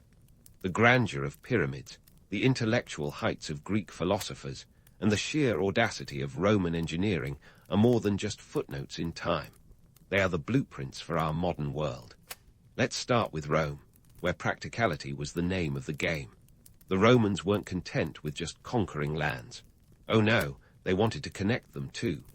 Enter the Roman road network, a sprawling 250,000 miles of stone pathways that would make any modern highway system seem like a toddler's Lego creation. These roads weren't just about getting from point A to B. They were about empire building, literally paving the way for military conquests and economic prosperity. The phrase, "all roads lead to Rome," wasn't just poetic, it was logistical. But the Romans didn't stop at roads. They were masters of water, too. Roman aqueducts were the original plumbing system, channeling water from distant sources directly into cities, ensuring that the public baths, fountains, and private homes flowed with fresh water. The Aqua Appia, built in 312 BCE, was Rome's first. stretching 16 kilometers. By the height of the empire, Rome had 11 aqueducts supplying over 300 million gallons of water a day. This was no small feat. It was a testament to Roman engineering genius. In a city of over 1 million people, these aqueducts were the lifeline, a marvel that laid the groundwork for modern plumbing. Without them, Rome wouldn't have been Rome. It would have been a dusty, water-starved metropolis struggling to maintain its grandeur. Meanwhile, across the Mediterranean, the Greeks were busy shaping the intellectual landscape. Greek philosophers like Socrates, Plato, and Aristotle weren't just ancient chatterboxes. They were the original thought leaders. Their discussions on governance, ethics, and the nature of reality formed the backbone of Western philosophy. When we talk about democracy today, it's hard not to tip our hats to Athens. Sure, their version was more of an exclusive club for free men, but it set the stage for the idea that citizens could, and should, have a say in their governance. Aristotle's work on logic and science became the foundation for much of Western intellectual traditions. These were not just abstract musings. They were practical frameworks for understanding the world, foreshadowing everything from scientific method to political theory. But let's not get too romantic. The ancient world was brutal and often chaotic. For every wise philosopher, there was a tyrant ready to seize power. The same Greeks who gave us democracy also gave us the Peloponnesian War, a 30-year struggle that left Athens and Sparta battered, proving that human nature tends to cycle between enlightenment and destruction. It's a pattern that repeats throughout history, moments of brilliance followed by spectacular blunders. The Roman Empire, after all its achievements, didn't collapse in a blaze of glory, but rather a slow, painful decline marked by economic woes, political corruption, and external pressures.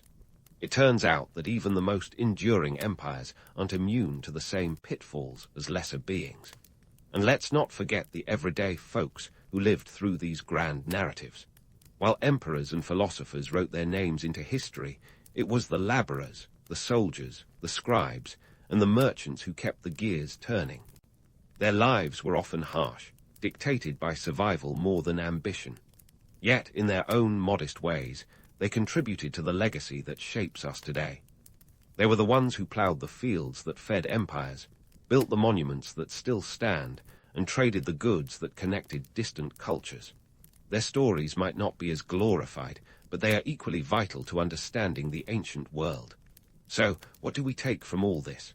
History, with all its grandeur and grime, is a mirror reflecting our own times. The innovations of the ancients, their roads, aqueducts, philosophies, aren't just relics. They're the foundation stones of our modern existence. Every time we turn on a tap or debate the merits of democracy, we're echoing the lives of those who came before us. The lessons from ancient history remind us that human progress is a messy, unpredictable journey, filled with both triumphs and tragedies. As we navigate our own chaotic era, it's worth remembering that history often repeats itself, sometimes as a farce, sometimes as a sobering reminder of the past's enduring influence. So next time you're caught in traffic, think of the Roman roads that started it all. When you sip your morning coffee and contemplate life's big questions, remember the Greeks who paved the way for such musings. And as you ponder the complexities of modern society, keep in mind that the ancients faced their own challenges, often rising to meet them with innovation and resilience. The stories of the past aren't just dead letters. They are living echoes, guiding us through our own turbulent times. In the end, the legacy of the ancients is one of enduring influence, a timeless testament to the indomitable spirit of humanity. If you ever find yourself wandering around the deserts of Egypt, you might just stumble upon some of the most absurdly ambitious real estate projects in history. The pyramids. These stone behemoths stick out like sore thumbs, almost as if some ancient pharaoh misread the architectural blueprints and just went with it. But hey, when you're an all-powerful ruler with a penchant for grandiosity, why not commission a massive triangular tombstone in the middle of nowhere? It's the ultimate, my tomb is bigger than yours, flex. Now, let's get real about the absurdity of pyramid construction. We're talking about hauling over 2-3 million blocks of stone, each weighing anywhere between 5 to 15 tons, across the desert to build the Great Pyramid of Giza. That's like asking someone to move a small mountain, one brick at a time, without the help of power tools or modern machinery. They didn't exactly have a home depot on the Nile, now did they? The logistics of this operation alone would make any modern project manager's head spin. The economic cost, in terms of human labor, was colossal. Some estimates suggest that it took around 20,000 to 30,000 workers over 2 decades to complete just one pyramid. That's a lot of elbow grease. These weren't slaves either, contrary to popular belief. Most of these workers were well fed and even received medical care. They were more like seasonal laborers who took on pyramid building during the Nile's flooding season when farming was a no-go. Picture it. Instead of chilling and waiting for the floods to recede, they're out there, dragging stones in the blistering sun. Talk about a tough summer job. Now, let's dive into the economics. The resources weren't just human, they were also material. Limestone from Tura, granite from Aswan, and some good old-fashioned mud bricks from local quarries. Transporting these materials across distances of up to 500 miles was no small feat. Forget FedEx. These guys had to use a network of river barges to float the stones down the Nile. And let's not overlook the immense manpower needed just to keep these supply lines running smoothly. And then there's the myth-busting. Aliens. The great get-out-of-jail-free card for explaining anything ancient and mysterious. Sure, it makes for a great conspiracy theory, but the reality is far more impressive than any extraterrestrial involvement. It was sheer human ingenuity, grit, and a borderline insane work ethic that built these structures. The Egyptians had a knack for organization and logistics that would put our modern systems to shame. They didn't need little green men. They had brains, brawn, and a society driven by a religious zeal that promised eternal life. When your afterlife is on the line, you tend to go the extra mile, or in this case, the extra ton. And speaking of religious zeal, let's not forget the pharaohs. They weren't just rulers, they were living gods. Their PR campaigns might make modern spin doctors envious. Imagine a leader who not only tells you they're divine, but backs it up with the most epic construction projects the world has ever seen. The pyramids were essentially the ancient Egyptian equivalent of a massive billboard saying, "Behold my power and worship me." Pharaohs like Khufu weren't just building tombs, they were crafting their legacy, one stone at a time. So why did it matter? The pyramids weren't just about vanity or religious devotion. They were a testament to the power and organization of the Egyptian state. They showcased a society that could marshal vast resources and labor for a single purpose. In a world without modern technology, that's nothing short of miraculous. They were an economic engine, employing thousands and driving the production of goods and services. They were a social glue, uniting disparate communities under a shared sense of purpose and identity. In the end, the pyramids are much more than the sum of their stones. They're a testament to human ambition, a reflection of societal values, and a reminder that sometimes the most incredible feats come not from the intervention of skyward beings, but from the tenacity and vision of people right here on Earth. So next time someone tries to tell you aliens built the pyramids, just smile and remind them that if humans could do it once, maybe we should start taking a little more credit for our own ingenuity. After all, building a legacy is one thing, but building it stone by stone, that's a whole other level. And speaking of taking credit for human ingenuity, let's hop over to Mesopotamia, the original Silicon Valley of ancient trade. While the Egyptians were busy stacking stones, the folks in Mesopotamia were setting up shop in what could be described as the world's first bustling bazaar.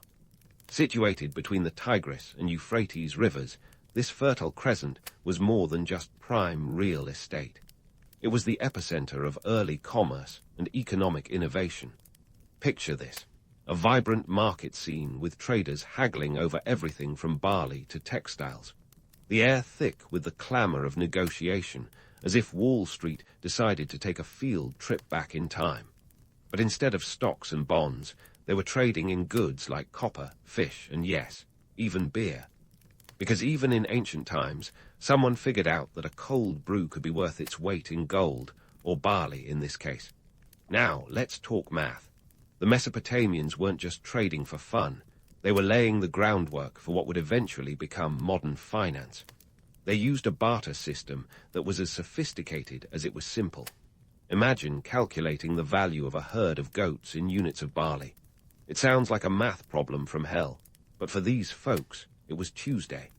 They even developed a base 60-number system, which, despite its oddity, gave us the 60-minute hour and 360-degree circle.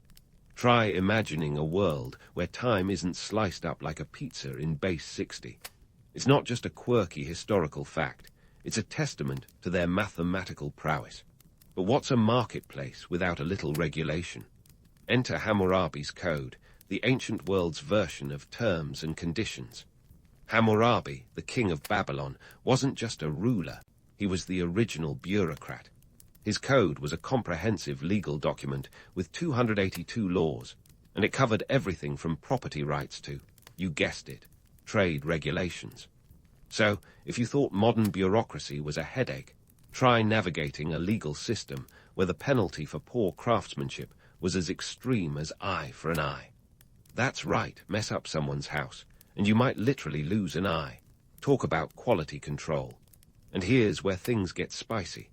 The code was inscribed on a massive stone stele for all to see, like an ancient billboard declaring, "Don't mess with Babylon." It was both a legal document and a piece of propaganda, showcasing Hammurabi's power and his commitment to justice, or at least his version of it. The stele itself was a masterpiece of intimidation, standing over 7 feet tall and carved from a single piece of diorite. It's as if Hammurabi knew that if you're going to lay down the law, you might as well do it with a flourish. Economically, the code was a game changer.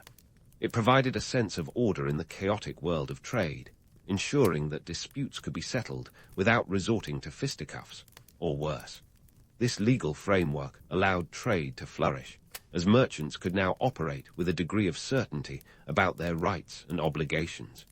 It was an early step towards the complex financial systems we have today, where contracts and regulations keep the wheels of commerce turning. But let's not romanticize it too much. While the code was groundbreaking, it was far from egalitarian.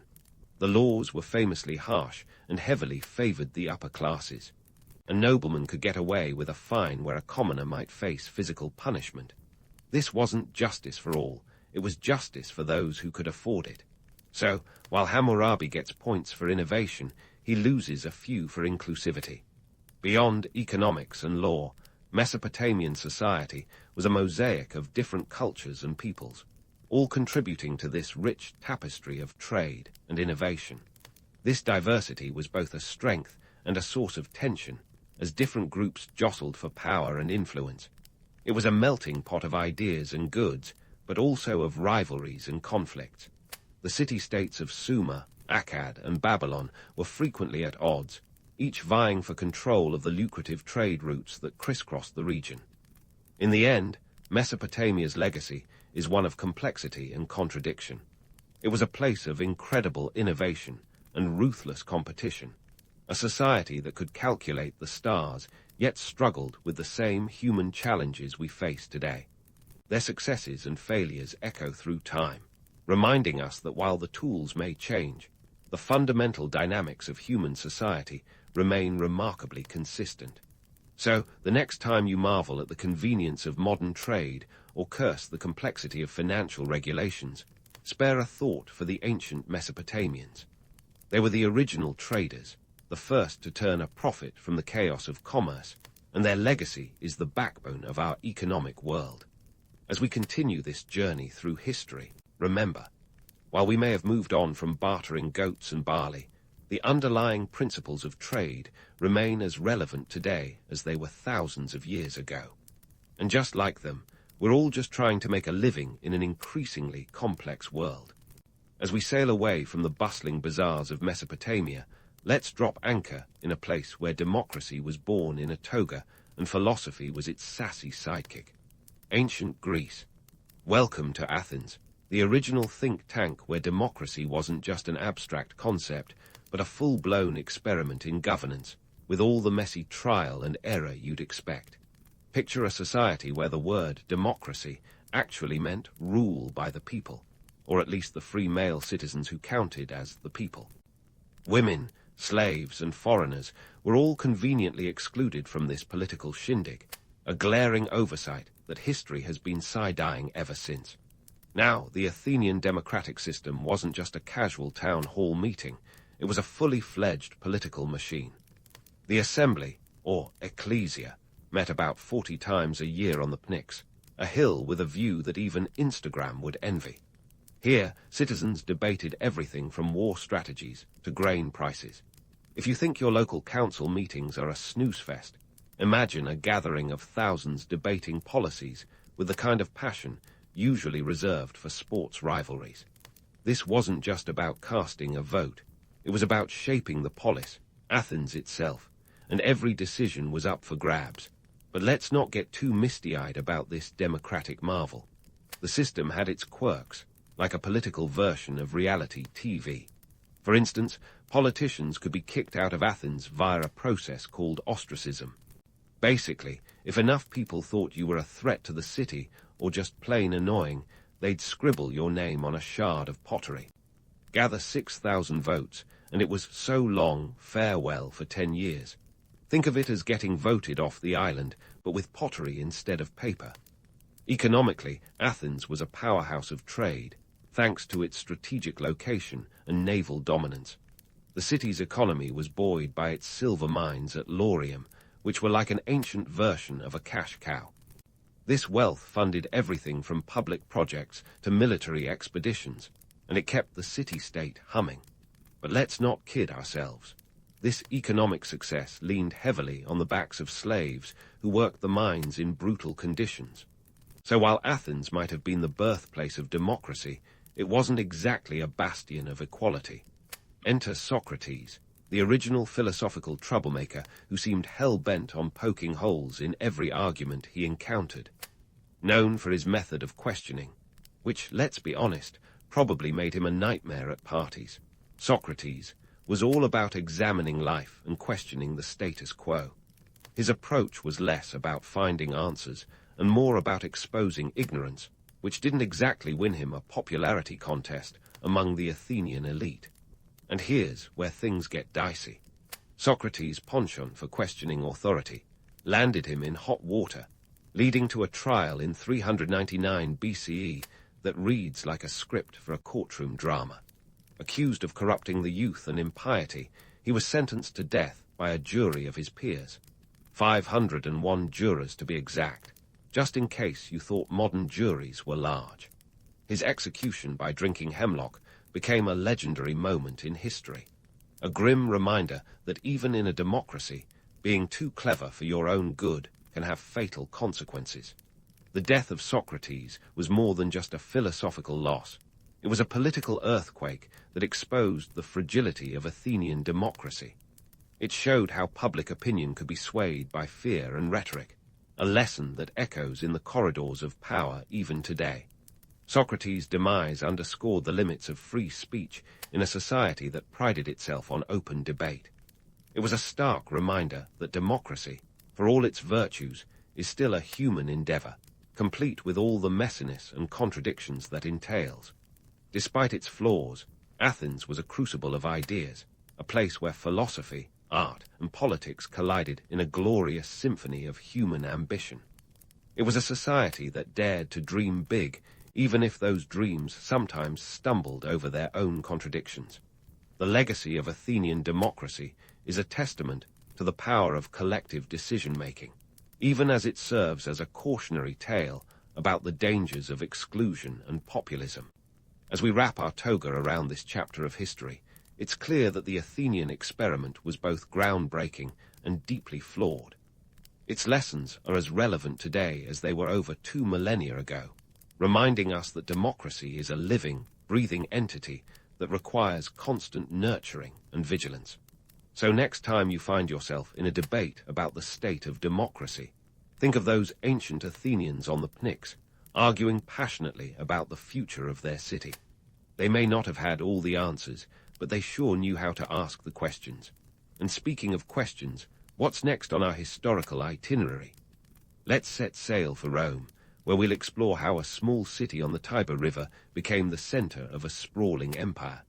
From the Republic's cunning political maneuvers to the empire's epic power struggles, Rome's story is one of ambition, conquest, and the eternal quest for glory. But that's a tale for another day, so stay tuned as we continue our journey through the annals of history, one empire at a time. As we pull into port at the banks of the Tiber, let's unravel the epic saga of Rome, where ambition met architecture and politics played out like a gladiator match in the Senate. You know, Rome, the city that wasn't built in a day but sure tried to act like it was. From its humble beginnings as a scrappy little settlement in 753 BCE, Rome grew into an empire that spanned 3 continents, like a historical version of a corporate takeover, minus the PowerPoint presentations. Let's start with the Roman Republic, which was less about democracy and more about a complex web of political maneuvering that would make Machiavelli proud. The Senate, composed mostly of patricians, think the Roman 1%, held the reins of power, while the plebeians, the regular Joes of Rome, had to fight tooth and nail for representation. Enter the tribunes, Rome's answer to public defenders, armed with the power to veto decisions and advocate for the commoners. It was a political ballet of checks and balances, twirls and falls, as Rome's leaders tried to keep everyone from stabbing each other in the back, or literally, in some cases. But let's talk economics because, after all, an empire runs on more than just political intrigue and toga parties. Rome's economy was a finely tuned beast, fueled by agriculture, trade, and the occasional plunder of a conquered territory. The Roman legions weren't just soldiers. They were agents of economic expansion, bringing back wealth in the form of loot, slaves, and new markets. It was a system that worked until it didn't, setting the stage for the economic disparity that would eventually become a ticking time bomb. Now, Rome wasn't just about conquering.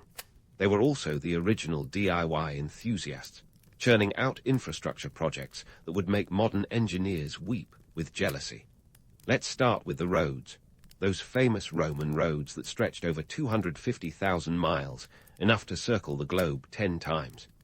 Built to last, these roads were the veins of the empire, facilitating trade, troop movements, and cultural exchange. But here's the kicker.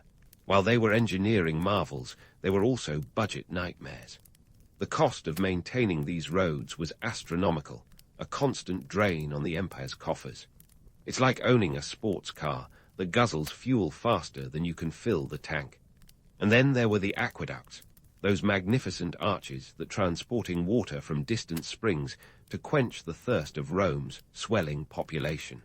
At their peak, these channels delivered over 300 million gallons of water daily, enough to fill 450 Olympic-sized swimming pools. Yet they too came with a hefty price tag. Building and maintaining, these aqueducts required skilled labor and resources, stretching the empire's finances thin. So, while they were a testament to Roman ingenuity, they were also a reminder that even the most brilliant infrastructure can become a financial albatross. Now let's tackle one of the most enduring myths, the idea of a Roman golden age. Sure, there were periods of relative peace and prosperity, like during the Pax Romana under Emperor Augustus. But let's not kid ourselves. Rome was never a utopia. Behind the marble facades and grand forums, Rome was a city of stark contrasts, where opulence and poverty coexisted side by side. The streets were a cacophony of cultures, a melting pot of people, languages, and yes, the occasional riot when the grain supply ran low. It was a place where the promise of the empire often outshone the reality. Speaking of emperors, let's take a quick detour to the Roman imperial leadership, the ultimate reality show of power struggles and betrayal. Augustus may have been the poster child for imperial propaganda, transforming Rome from a republic to a personal fiefdom with a deftness that would make spin doctors blush. But not all emperors were cut from the same marble. Take Caligula, whose reign was a masterclass in madness, turning the palace into a circus and allegedly appointing his horse as a consul. Whether or not this equine political appointment actually happened, it certainly captures the chaos of his rule. It was governance by whimsy, a reminder that absolute power attracts all kinds of characters. And then there's Nero, who famously fiddled while Rome burned. Except he probably didn't. The Great Fire of Rome in 64 CE may have been a disaster, but the image of Nero strumming a lyre is likely more fiction than fact. Instead, Nero took advantage of the devastation to rebuild parts of the city and construct his lavish golden house. His reign was less about music and more about architectural ambition, albeit at the cost of public approval. It's a classic case of myth overshadowing reality, where the narrative becomes more enduring than the truth. As Rome expanded, so did its need for resources, leading to a reliance on slave labor that underpinned its economy. By the 1st century BCE, slaves constituted around 30% of Italy's population. They worked the farms, built the roads, and served in households, becoming the backbone of Roman society. Yet their plight is often glossed over in tales of Roman grandeur. The reality was stark. For all its advancements, Rome was a society built on inequality, where the few thrived at the expense of the many. The Roman economy was a complex machine, driven by trade networks that stretched from Britain to the Middle East. Roman coins, stamped with the faces of emperors, became a common currency, facilitating commerce across vast distances. But even this economic system had its flaws. Inflation and devaluation plagued the late empire, as successive emperors debased the currency to fund military campaigns and appease restless legions. It was a fiscal strategy that could only last so long before the cracks began to show. The decline of Rome, much like its rise, was not a single event, but a gradual unraveling, a tapestry of political missteps, economic woes, and military defeats. The empire's vast size, once its greatest strength, became its Achilles heel, as it struggled to defend its borders against relentless invasions. The sack of Rome by the Visigoths in 410 CE was a wake-up call, a sign that the Eternal City was not immune to the forces of history.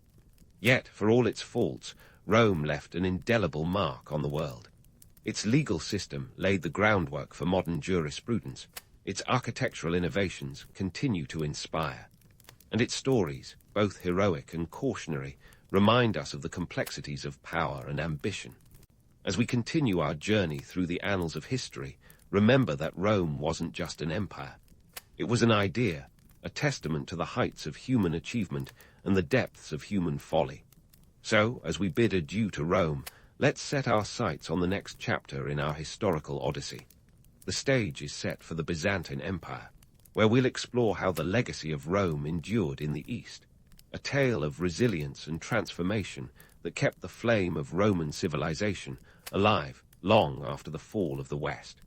But that's a story for another day. Stay tuned, fellow history buffs, as we continue to unravel the threads of time, one empire at a time. As the Byzantine Empire rose from the ashes of Rome's western half, it wasn't content to just be a footnote in a history book. It aimed for a full-blown sequel. Centered in Constantinople, the city that would make Istanbul look like a sleepy town, the Byzantine Empire was a dazzling blend of Roman governance, Greek culture, and a dash of Eastern flair. This was where the Roman legacy found new life, like a phoenix in a toga, but with a taste for mosaics and cataphracts. But let's fast forward to the so-called Dark Ages, a term that gets tossed around like an old misconception at a medieval fair. Sure, the fall of Rome left a power vacuum that made the political landscape about as stable as a Jenga tower in a hurricane, but dark. That's a stretch as broad as the Hagia Sophia's dome. In reality, it was more a period of transformation, a medieval makeover, if you will, where Europe tried on new identities like a teenager with a wardrobe change. Take the feudal system, for instance.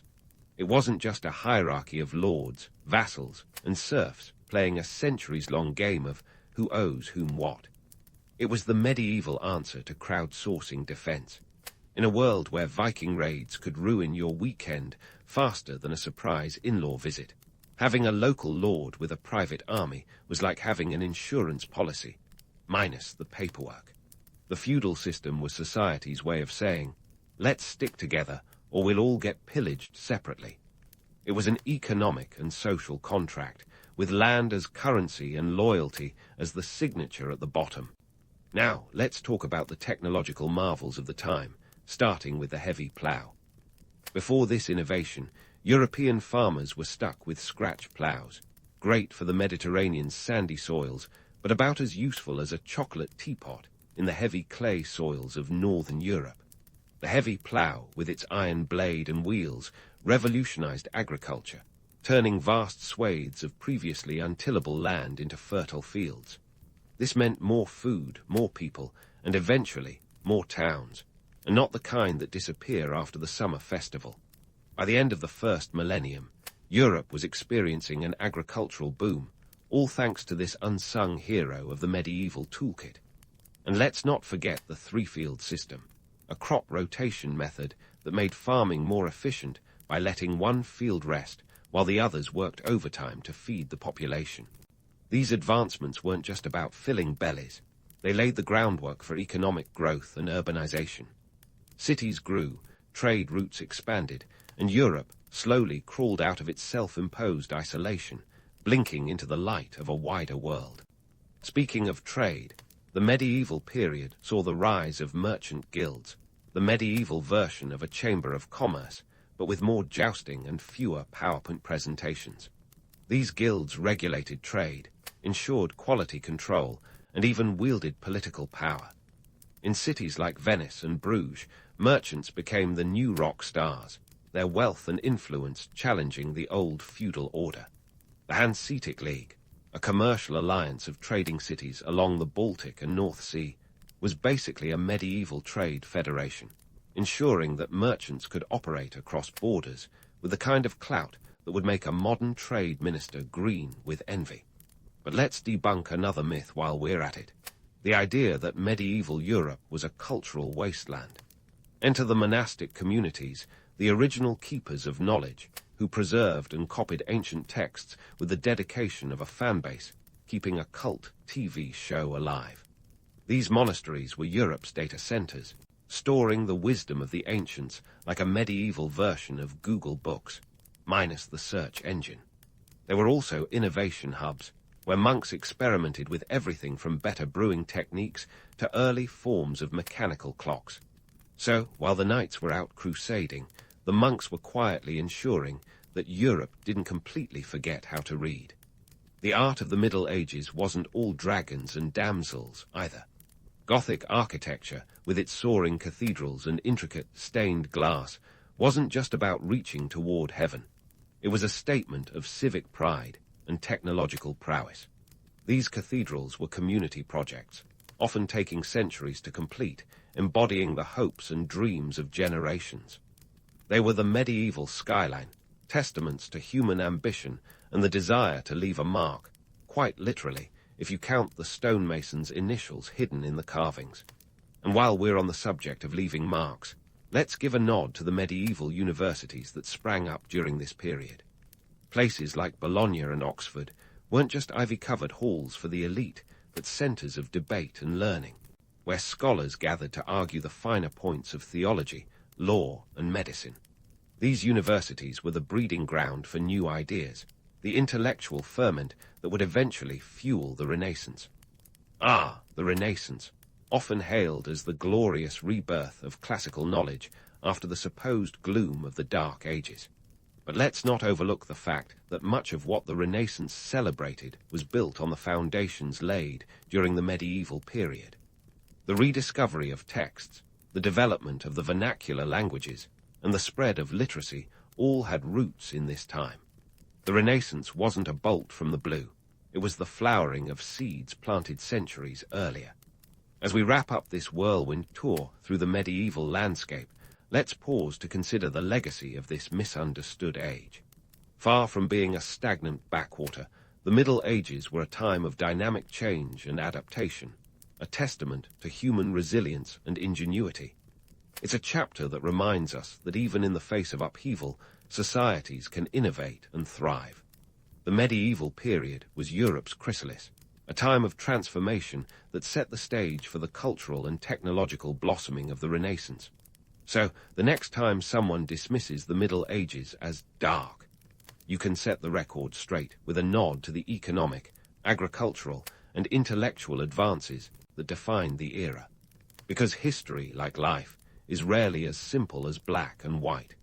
It's a rich tapestry of human endeavor, full of lessons that continue to resonate.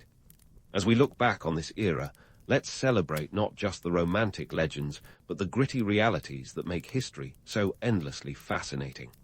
And with that, our journey through the annals of ancient and medieval history draws to a close. We've sailed the seas of time, from the pyramids of Egypt to the spires of Gothic cathedrals, uncovering the stories that shaped our world. Each era, with its triumphs and tragedies, teaches us something about the human condition, reminding us that while the players may change, the game remains remarkably consistent. As we move forward, let's carry these lessons with us, using the past as a guide to navigate the complexities of our own time.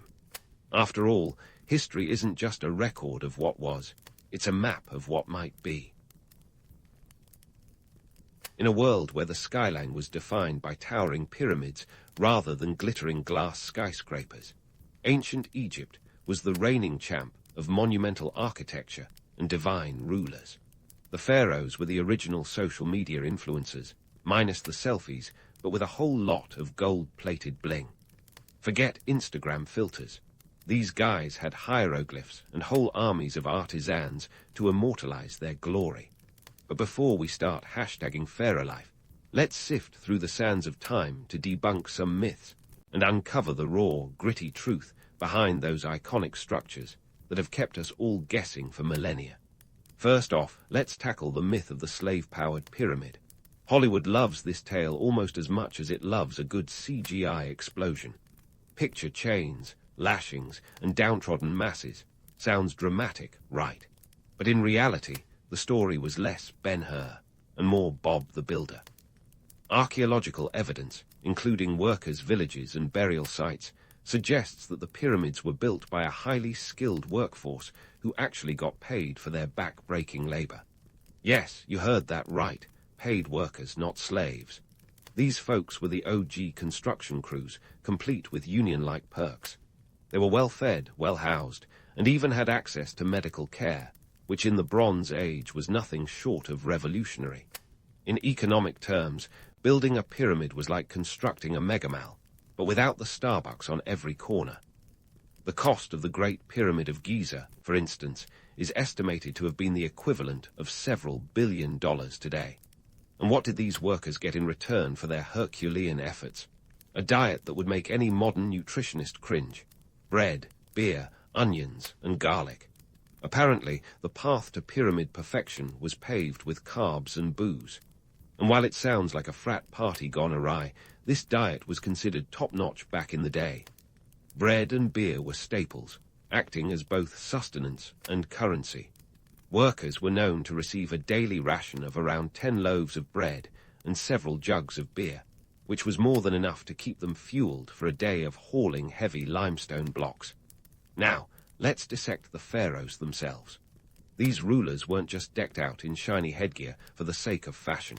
They were considered demigods, divine intermediaries between the heavens and earth. The whole pyramid-building business wasn't just about showing off wealth and power. It was about ensuring the pharaoh's safe passage to the afterlife, a sort of celestial insurance policy.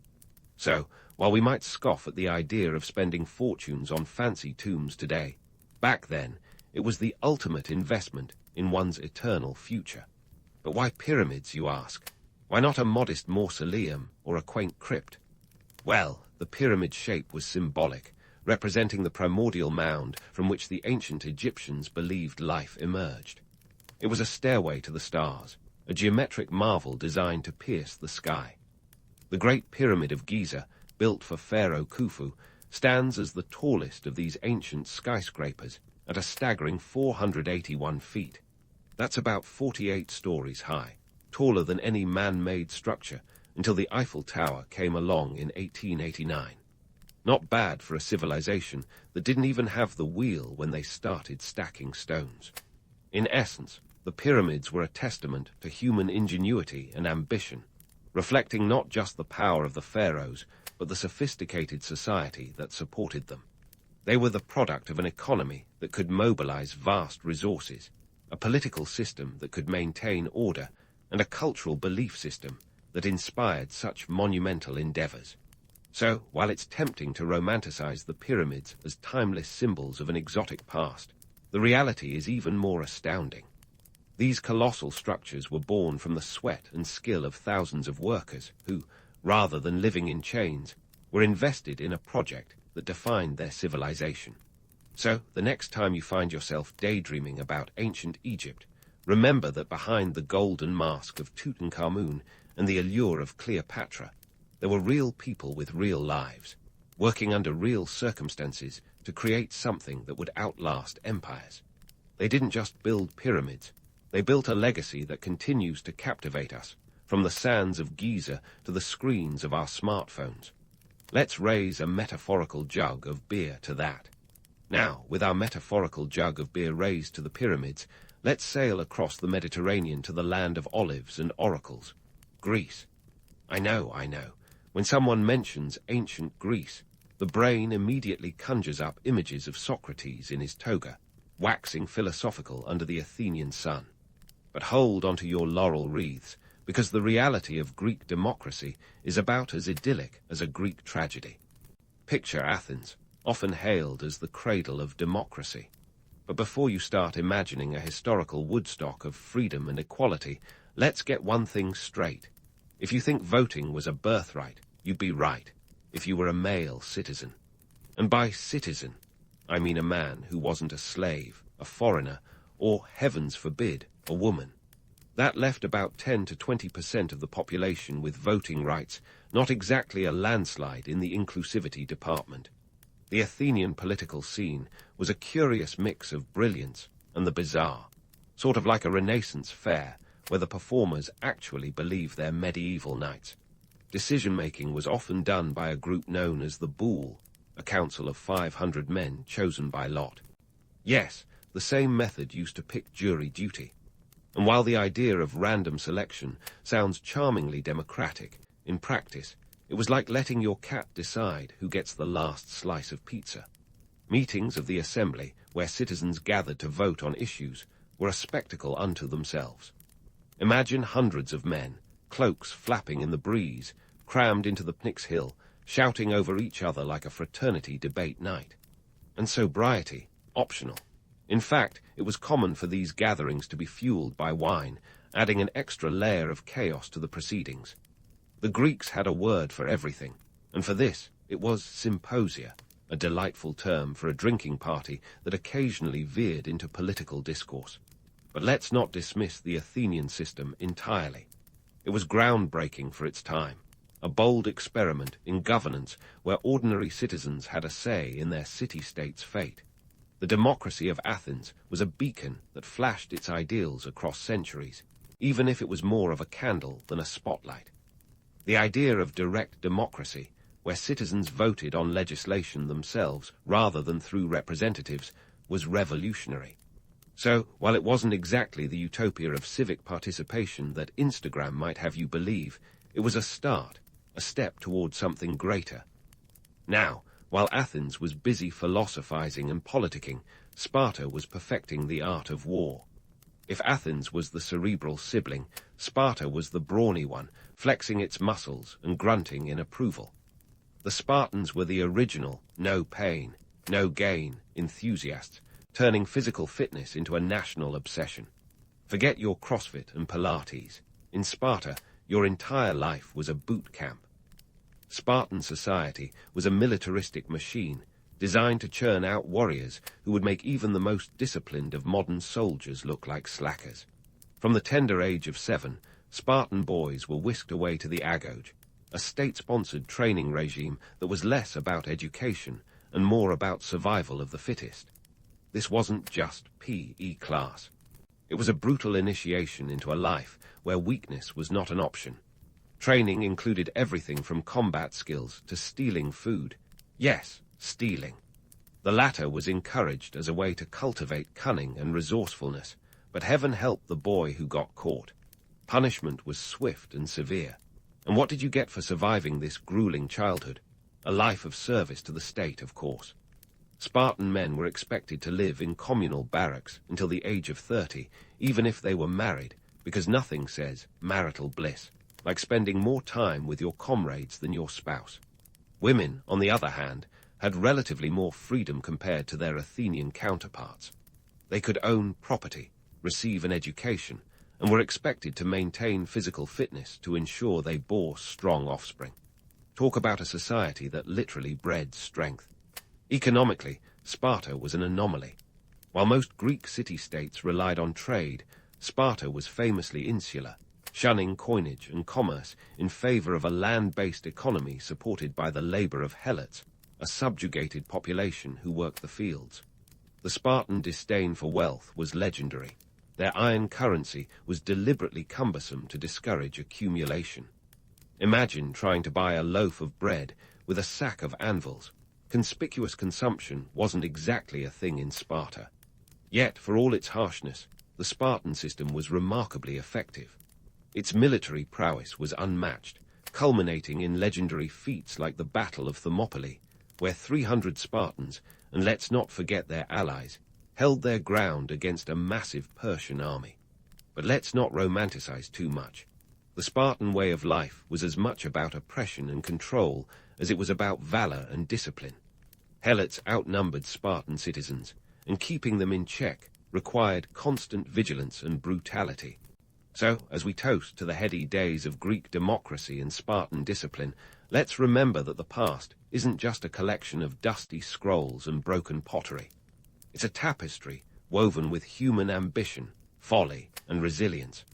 And just like those ancient Greeks, we're all just trying to navigate a world that's as unpredictable as it is fascinating. Stay tuned, because there's plenty more history to unravel, myths to debunk, and truths to uncover.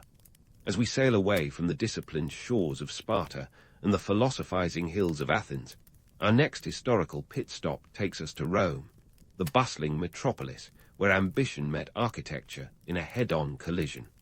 If Rome had a modern-day equivalent, it would be that friend who transforms a cluttered garage into a high-end loft overnight.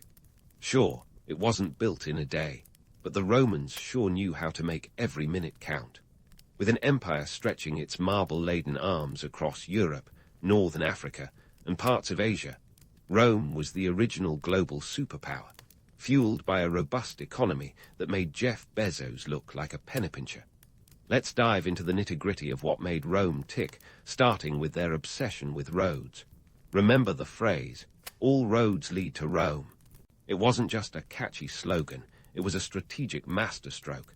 The Romans constructed an impressive network of roads, approximately 250,000 miles of them, to be exact. That's about 10 times the circumference of the Earth. These weren't your standard dirt paths either. They were meticulously engineered marvels with layers of stone and gravel that made them the envy of the ancient world. The Appian Way, Rome's most famous road, was the ancient highway that connected the city to the farthest reaches of its empire, allowing legions and traders to move with the efficiency of a well-oiled machine. And let's not forget the economic impact. These roads were the arteries through which commerce flowed, facilitating trade and the movement of goods on a scale previously unimaginable. Now, if you're thinking that the Romans were all work and no play, let me introduce you to their other obsession, public baths. The baths of Caracalla, for instance, could accommodate up to 1,600 bathers at a time. Picture a massive wellness center where socializing was as important as the soak. These baths were the ancient equivalent of today's gym membership, status symbols, where Romans could flex their connections as well as their muscles. And they were affordable too, thanks to a little something called bread and circuses. Roman emperors understood the power of keeping the masses entertained and well-fed. Hence, they subsidized these public amenities, ensuring that even the plebeians could enjoy the spoils of the empire. The economic genius behind this was simple. A happy populace is a peaceful populace. Speaking of entertainment, let's delve into the gritty, blood-soaked reality of the gladiatorial games. Hollywood loves to romanticize these events with images of noble warriors fighting for glory. But in reality, the life of a gladiator was more brutal than a season finale cliffhanger. Gladiators were often slaves, prisoners of war, or condemned criminals thrust into the arena not for fame but survival. The Colosseum, that iconic amphitheater, seated up to 50,000 spectators, eager to watch the carnage unfold. Tickets were free, a gesture from the emperors to win public favor. These games were the ancient world's version of reality TV, spectacles that distracted the populace from political and economic woes. Let's talk life expectancy, or rather, the lack thereof. Gladiators, despite their rigorous training, had a life expectancy comparable to that of an internet meme. While some managed to gain popularity and earn their freedom, most were disposable entertainment in a society that thrived on violence. The games were a display of Roman power, a reminder to both citizens and enemies of the might of the empire. But why, you ask, would a civilization so advanced revel in such barbarity? The answer lies in politics and control. The games were a tool of social cohesion, a way to channel the public's aggression away from the ruling class and towards a common spectacle. They were also a reflection of Roman values, courage, endurance, and the warrior spirit. In a world where expansion was synonymous with survival, these values were as crucial as the aqueducts that quenched Rome's thirst. Ah, aqueducts, another testament to Roman engineering prowess. Rome's population, at its peak, was around 1 million, a staggering number for the ancient world. To sustain such a populace, a reliable water supply was essential. Cue the aqueducts, those gravity-defying wonders that transporting water from distant sources to the heart of the city. The Aqua Claudia, one of the most famous, stretched over 50 miles, delivering around 50 million gallons of water daily. This engineering feat ensured that Rome remained an oasis of urbanity, with fountains, baths, and latrines aplenty. Economically, Rome was a juggernaut. Its wealth derived from a combination of conquest, taxation, and trade. The Roman currency, the denarius, was the backbone of this economy, a silver coin that facilitated commerce throughout the empire. The Romans were shrewd merchants, trading everything from olive oil and wine to exotic spices and silk.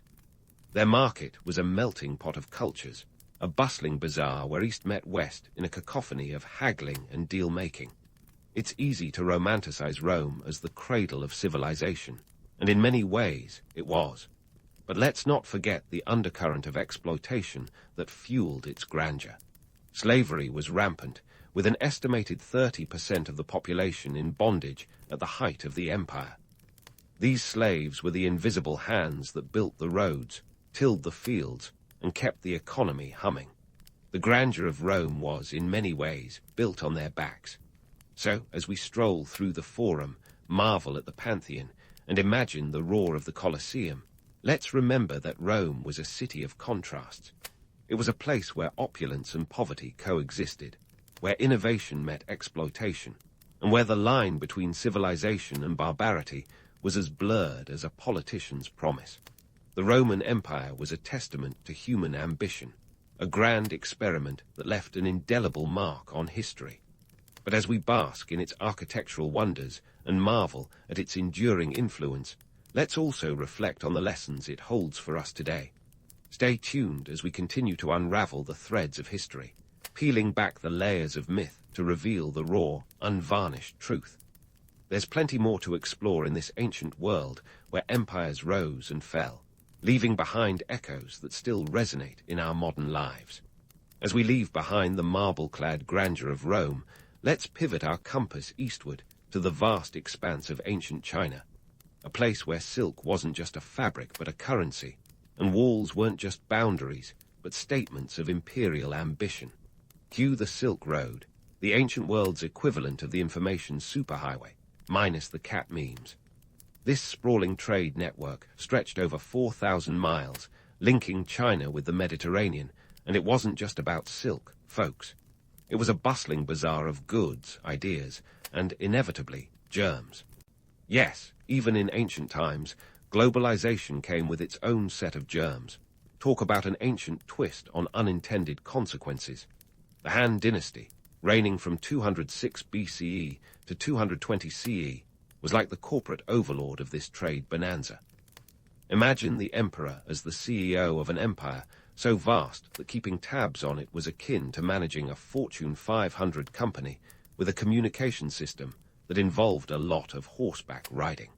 The Silk Road was their economic lifeline, a lucrative enterprise that made the Han the Jeff Bezos of their day, but with slightly more flair and fewer space rockets.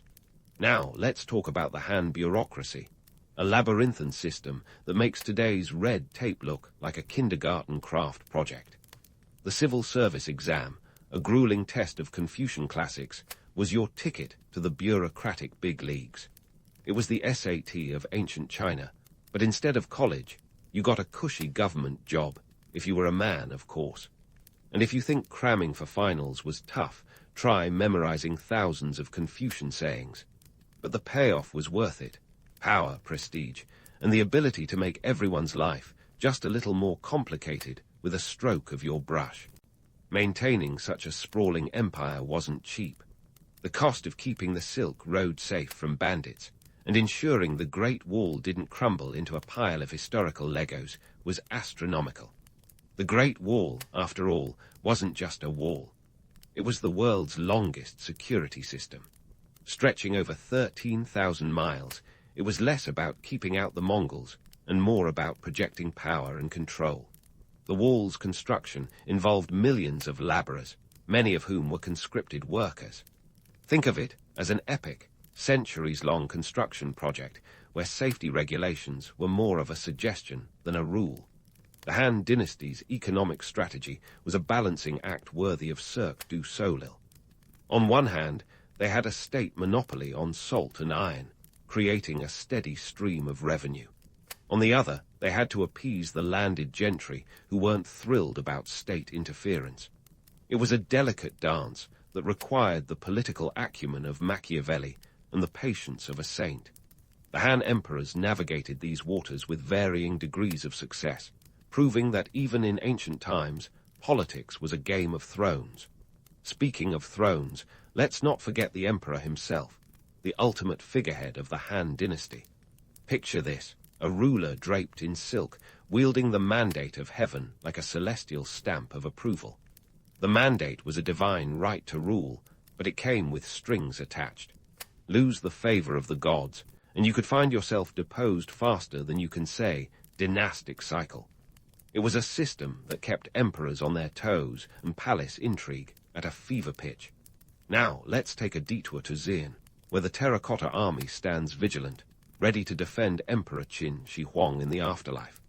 These clay soldiers, numbering over 8,000, were the ancient world's most dedicated security detail.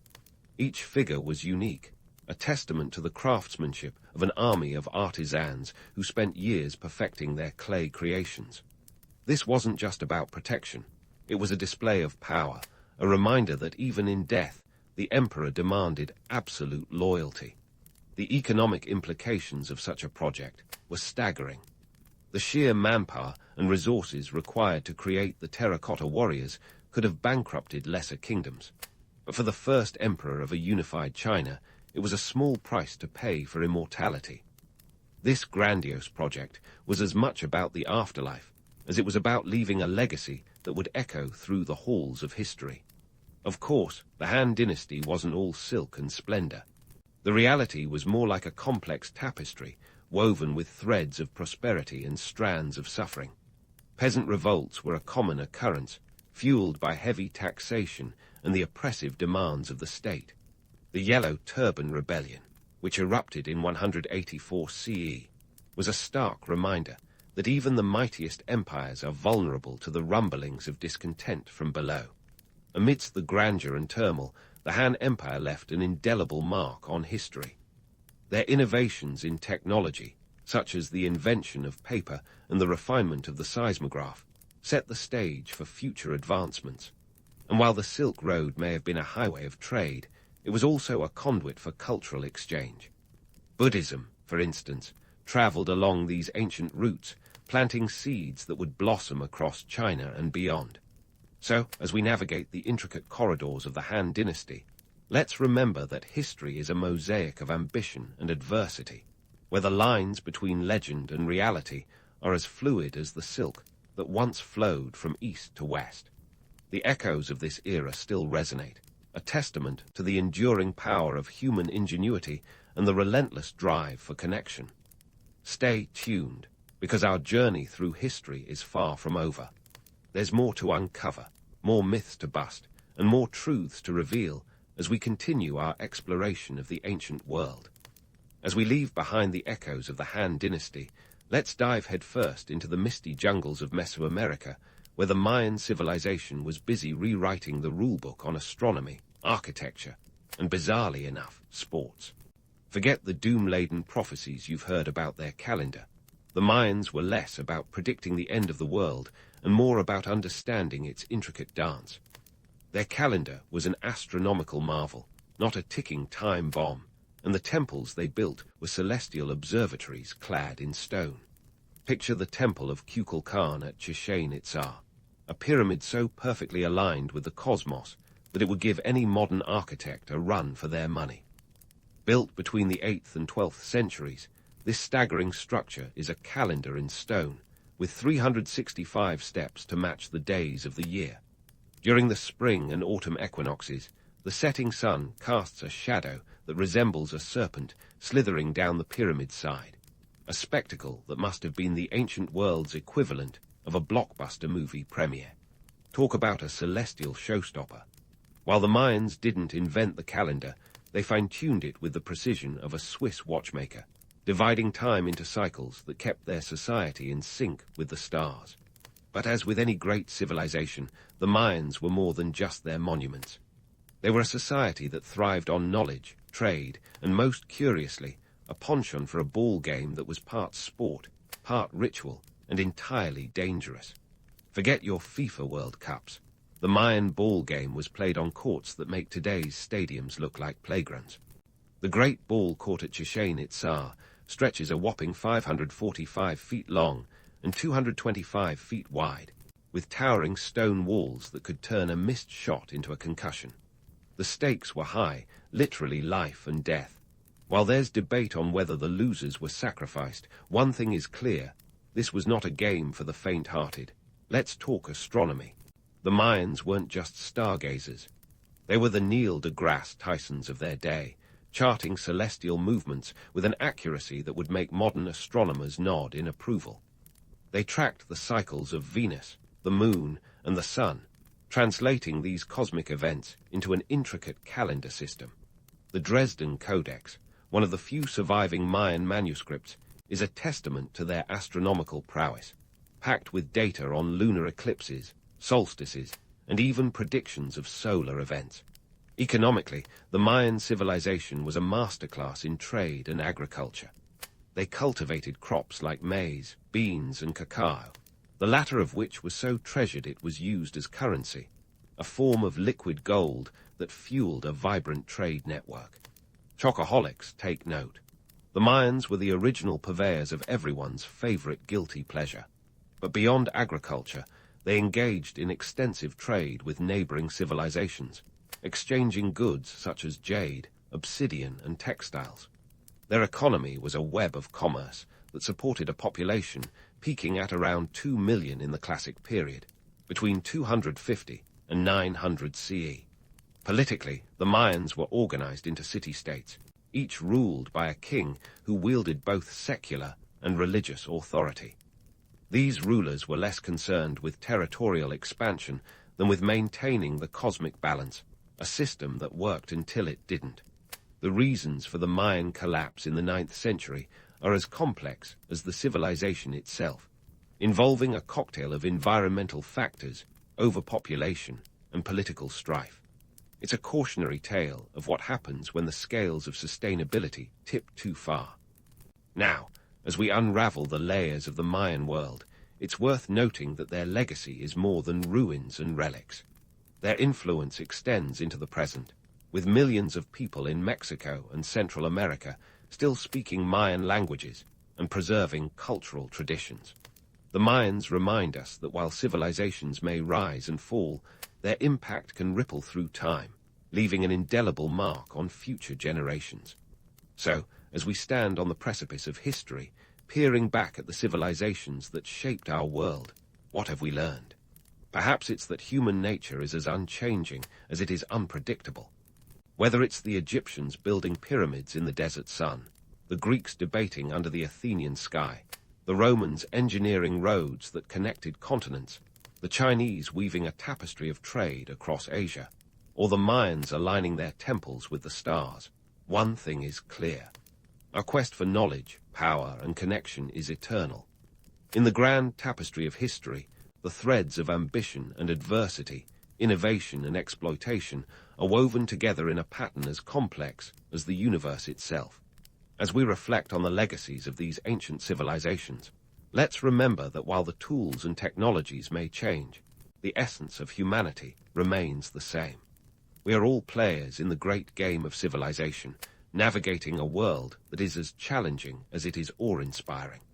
And as we continue our journey through time, let's carry with us the lessons of the past, using them to illuminate the path forward.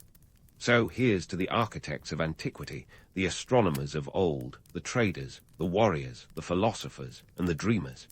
Here's to the legacy they've left us, a reminder that while times and tides may change, the human spirit endures, as constant as the stars in the sky.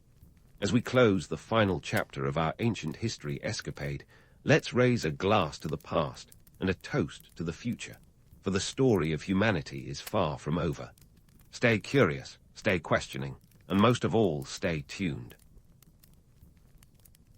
Back when sandals were the height of fashion, and the wheel was still hot technology, life in the ancient world was not exactly the epic saga Hollywood might have you believe. Forget heroic feats and grandiose conquests for a moment. The average Joe, or maybe we should say the average Julius, was more concerned with keeping his toga clean and his pantry stocked, assuming he even had a pantry to start with. Take a walk through an ancient city, and you'll quickly realize it's more about dodging donkey droppings than dodging arrows. Daily life was a gritty affair, and not in the grit your teeth and win the battle sense. We're talking about the kind of grit you'd find under your fingernails after a long day wrestling with clay. You see, while emperors and pharaohs were busy getting their names etched into history books, the common folks were just trying to figure out how to stretch a denarius until payday. Speaking of denarii, let's talk economics. Forget stock markets and Wall Street. The ancient world had its own version of economic hustle and bustle, complete with trade routes that would make modern-day shipping lanes seem like child's play.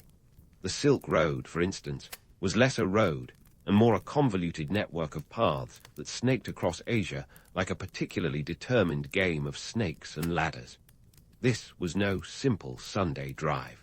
Traversing it was like attempting a cross-country road trip without a GPS or reliable service stations along the way. But why bother with such a tortuous trek? Silk, my friends, and spices and other exotic goods that had the power to transform a simple meal into a feast fit for, well, a king. Merchants on these routes were akin to ancient rock stars, bringing back treasures that could make or break the economy of entire cities. Yet, for your average Roman, buying silk wasn't a casual affair. It was like splurging on a luxury item. Think along the lines of the ancient equivalent of a designer handbag, something you'd save up for, but would rarely take out of its protective wrapping. In ancient Rome, a loaf of bread might have cost you a single dupondius, roughly equivalent to a modern-day dollar, but throw in some wine and cheese, and you're looking at a real wallet-buster. And heaven forbid your tastes ran to the exotic. A pound of pepper could set you back as much as a month's wages. So if you ever find yourself lamenting the price of your morning latte, just remember, somewhere an ancient Roman was having a similar existential crisis over his peppercorns. But wait, there's more. Life in ancient cities wasn't just about the monetary pinch. There was a whole social and political tapestry to navigate. Hierarchies were as rigid as the obelisks that dotted the landscape, with everyone from the top brass to the lowest slave having a clearly defined role. And while we might romanticize the image of the noble gladiator, the truth is, many of these fighters were slaves, risking life and limb for the chance of freedom, a chance as slim as the edge of a gladius. The harshness of life didn't stop people from dreaming, though, or from buying into the myths and legends that promised something greater. Take the fabled city of Babylon, supposedly home to the Hanging Gardens, one of the 7 wonders of the ancient world. While historians still debate its actual existence, the allure of such myths was undeniable. After all, who wouldn't want to believe in a paradise of lush greenery suspended in the sky, especially when your own garden was more dust than daisy? For those living in ancient Egypt, the grandeur of the pyramids was a constant backdrop. But the reality was more about making sure the Nile didn't overflow and wash away your crops. Agricultural life was a delicate balance of watching the skies and praying the gods were in a good mood. And speaking of gods, the divine played a starring role in everyday life. Offerings, rituals, and sacrifices were as regular as the sunrise, a constant reminder that life was at the mercy of forces far beyond human control. Yet, despite the drudgery and the divine, there was a certain resilience to these ancient folks. They built cities that stood the test of time, crafted art that continues to captivate, and laid down laws that still resonate in modern legal systems. So next time you hear the phrase, ancient history, remember it's not just dusty scrolls and forgotten ruins. It's a testament to human tenacity, a story of survival against the odds, and a reminder that while our tools may have changed, the essence of daily life, finding joy amidst struggle and dreaming of a better tomorrow, is timeless. Now, speaking of ancient resilience, let's pivot to the real power players of antiquity, those emperors and pharaohs who claimed divine rights like some people claim tax deductions. Yes, the ancient world was rife with leaders who wrapped themselves in the cloak of divinity, asserting that their rule was not just a political matter, but a celestial mandate. This divine right wasn't just a nifty way to keep the populace in line. It was the original PR strategy, the ancient equivalent of a blue checkmark on social media. It was all about credibility, folks. After all, if the gods were on your side, who dared to question your rule? Take, for instance, the pharaohs of Egypt. These guys were not just rulers. They were living gods, the earthly embodiment of Horus or Ra, depending on which dynasty you fancy. It was a neat trick, really. By claiming a direct line to the divine, they effectively silenced dissent, because arguing with a god was a surefire way to end up on the wrong side of a crocodile-infested Nile. And let's not forget the bureaucracy they had to manage. We're talking about a system so intricate, it makes modern tax codes look like child's play. There were scribes, viziers, and overseers of every conceivable resource, each with their own set of papyrus scrolls thicker than any corporate manual today. Now, if we hop over to Rome, things get a bit more theatrical. Roman emperors were masters of the political game, playing senators like pawns on a chessboard carved from marble. Take Augustus, the man who turned a republic into his personal empire without breaking a sweat, or at least, without letting anyone see him sweat. Augustus knew that power was as much about perception as it was about politics. He maintained a facade of republican values while quietly hoarding power like a squirrel with a stash of acorns. His rule was a masterclass in political optics, a balancing act between appeasing the Senate and keeping the legions loyal. But let's not kid ourselves. Roman politics was a blood sport. If you think modern political scandals are juicy, the ancient Romans could give today's tabloids a run for their money. Take the infamous affair of Julius Caesar and Cleopatra. It wasn't just a case of international romance. It was a political alliance that rocked the foundations of 2 empires. Cleopatra wasn't just Caesar's lover. She was a queen fighting to keep her throne in a world dominated by Roman expansion. Their union was the stuff of legend, sure, but it was also a strategic move akin to merging 2 corporate giants. And while we're on the topic of scandal, let's talk about Caligula. Ah yes, the emperor who allegedly appointed his horse as a senator. Now, whether this tale is truth or just a bit of ancient tabloid fodder, it highlights something crucial: the thin line between power and madness.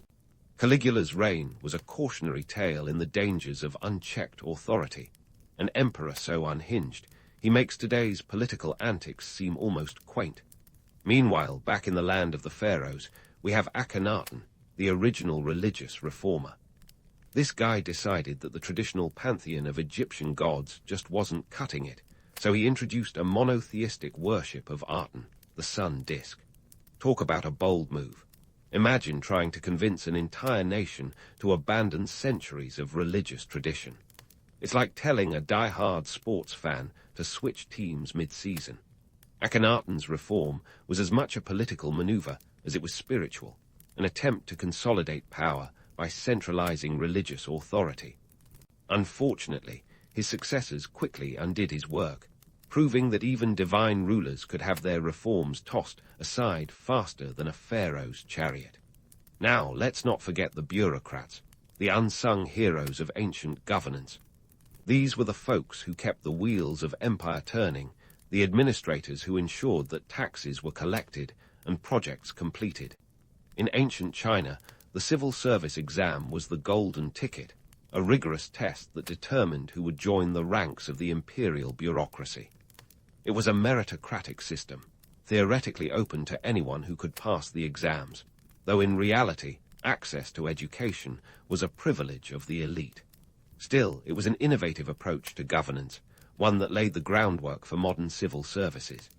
These ancient bureaucracies were vast and complex, a sprawling network of officials, scribes, and administrators tasked with managing everything from grain storage to military logistics.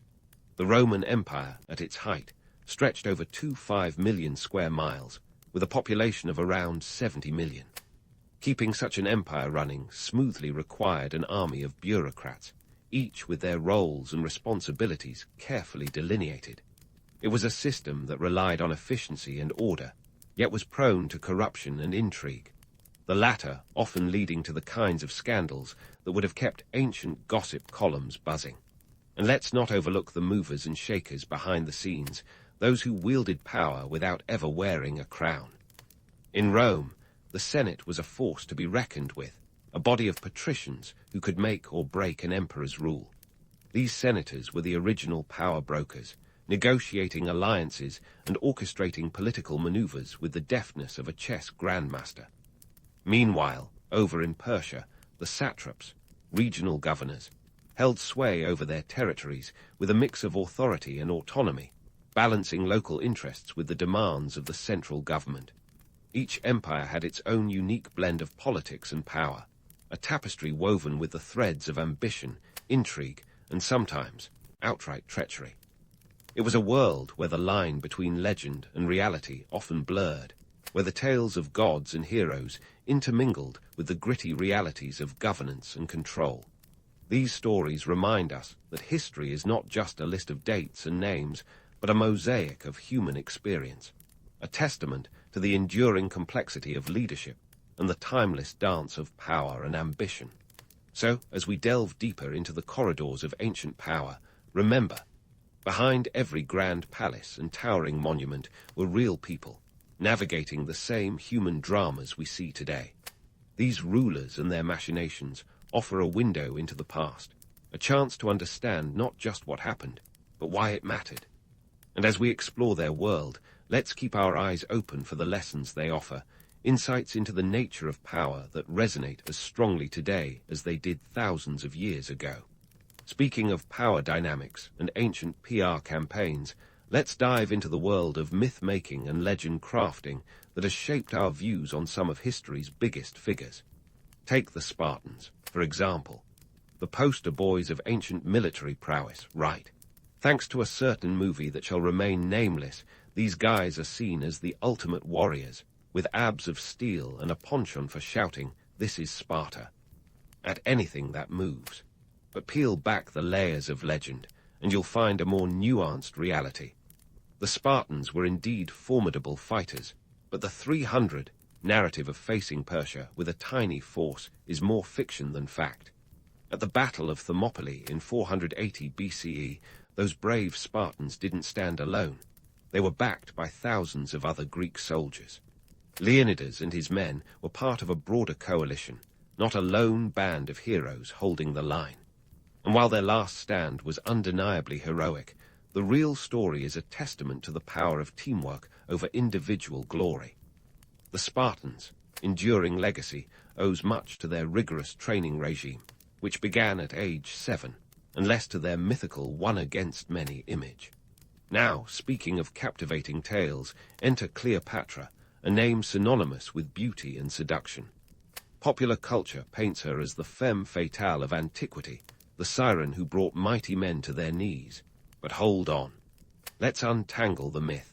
Cleopatra VII was no mere temptress. She was a shrewd politician and an astute ruler. Fluent in multiple languages and well-versed in statecraft, she played the political game with the skill of a chess grandmaster. Her alliances with Julius Caesar and later Mark Antony were strategic moves to protect her throne and Egypt's independence in a world increasingly dominated by Rome. Sure, Cleopatra knew how to use her charm, but equating her power solely with her allure does her a disservice. Her reign saw the flourishing of Alexandria as a cultural and intellectual hub, a testament to her capability as a leader. The stories of her dramatic end, whether by snakebite or otherwise, have been romanticized, but the reality is that she was a woman caught in the ruthless power struggles of her time, making her more of a tragic figure than an enchanting enigma. Now, let's talk about how these legends were crafted.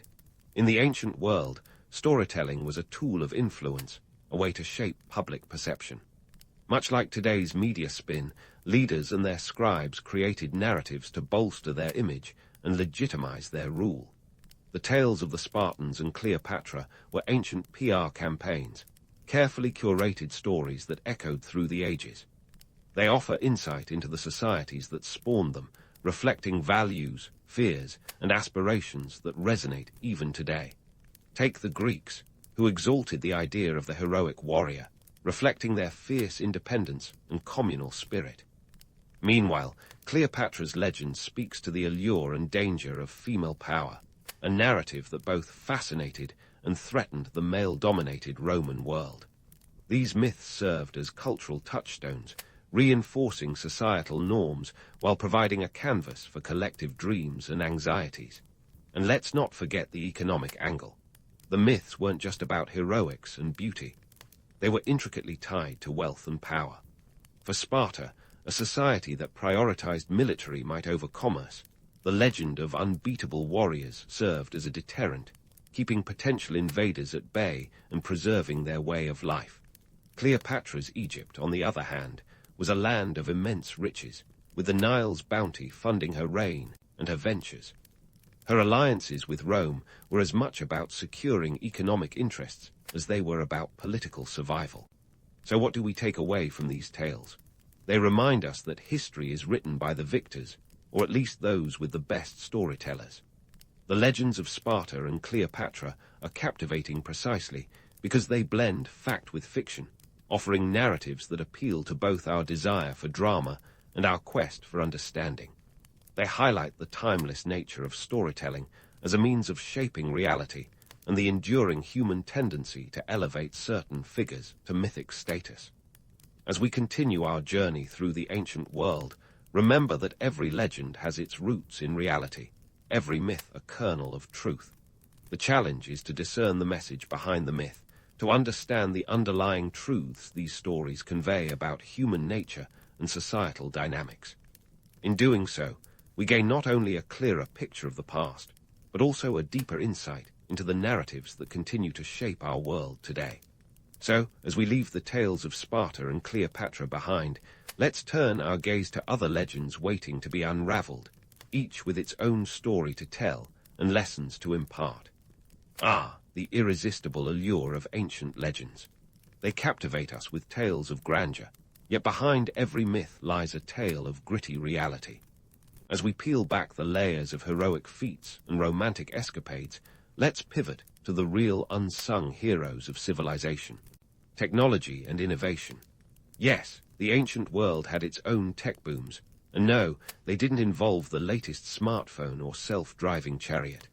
We're talking about the wheel, the plow, and other groundbreaking inventions that were the Silicon Valley of their time, minus the stock options and tech dross. Let's start with the wheel. This humble circle of innovation rolled onto the scene around 3500 BCE in Mesopotamia, and it's not an exaggeration to say it revolutionized the world. Before the wheel, hauling goods was a back-breaking affair. Enter the wheel, and suddenly you could move loads with the ease of a hot knife through butter, or at least as easy as it got back then. But here's the kicker. The wheel wasn't just about transportation. It transformed pottery production, speeding up the creation of those all-important clay vessels that stored everything from grain to wine. Think of it as the ancient version of streamlining your supply chain, with potters becoming the original industrial magnates. But why did the wheel catch on while other inventions gathered dust? Well, the wheel's versatility was key.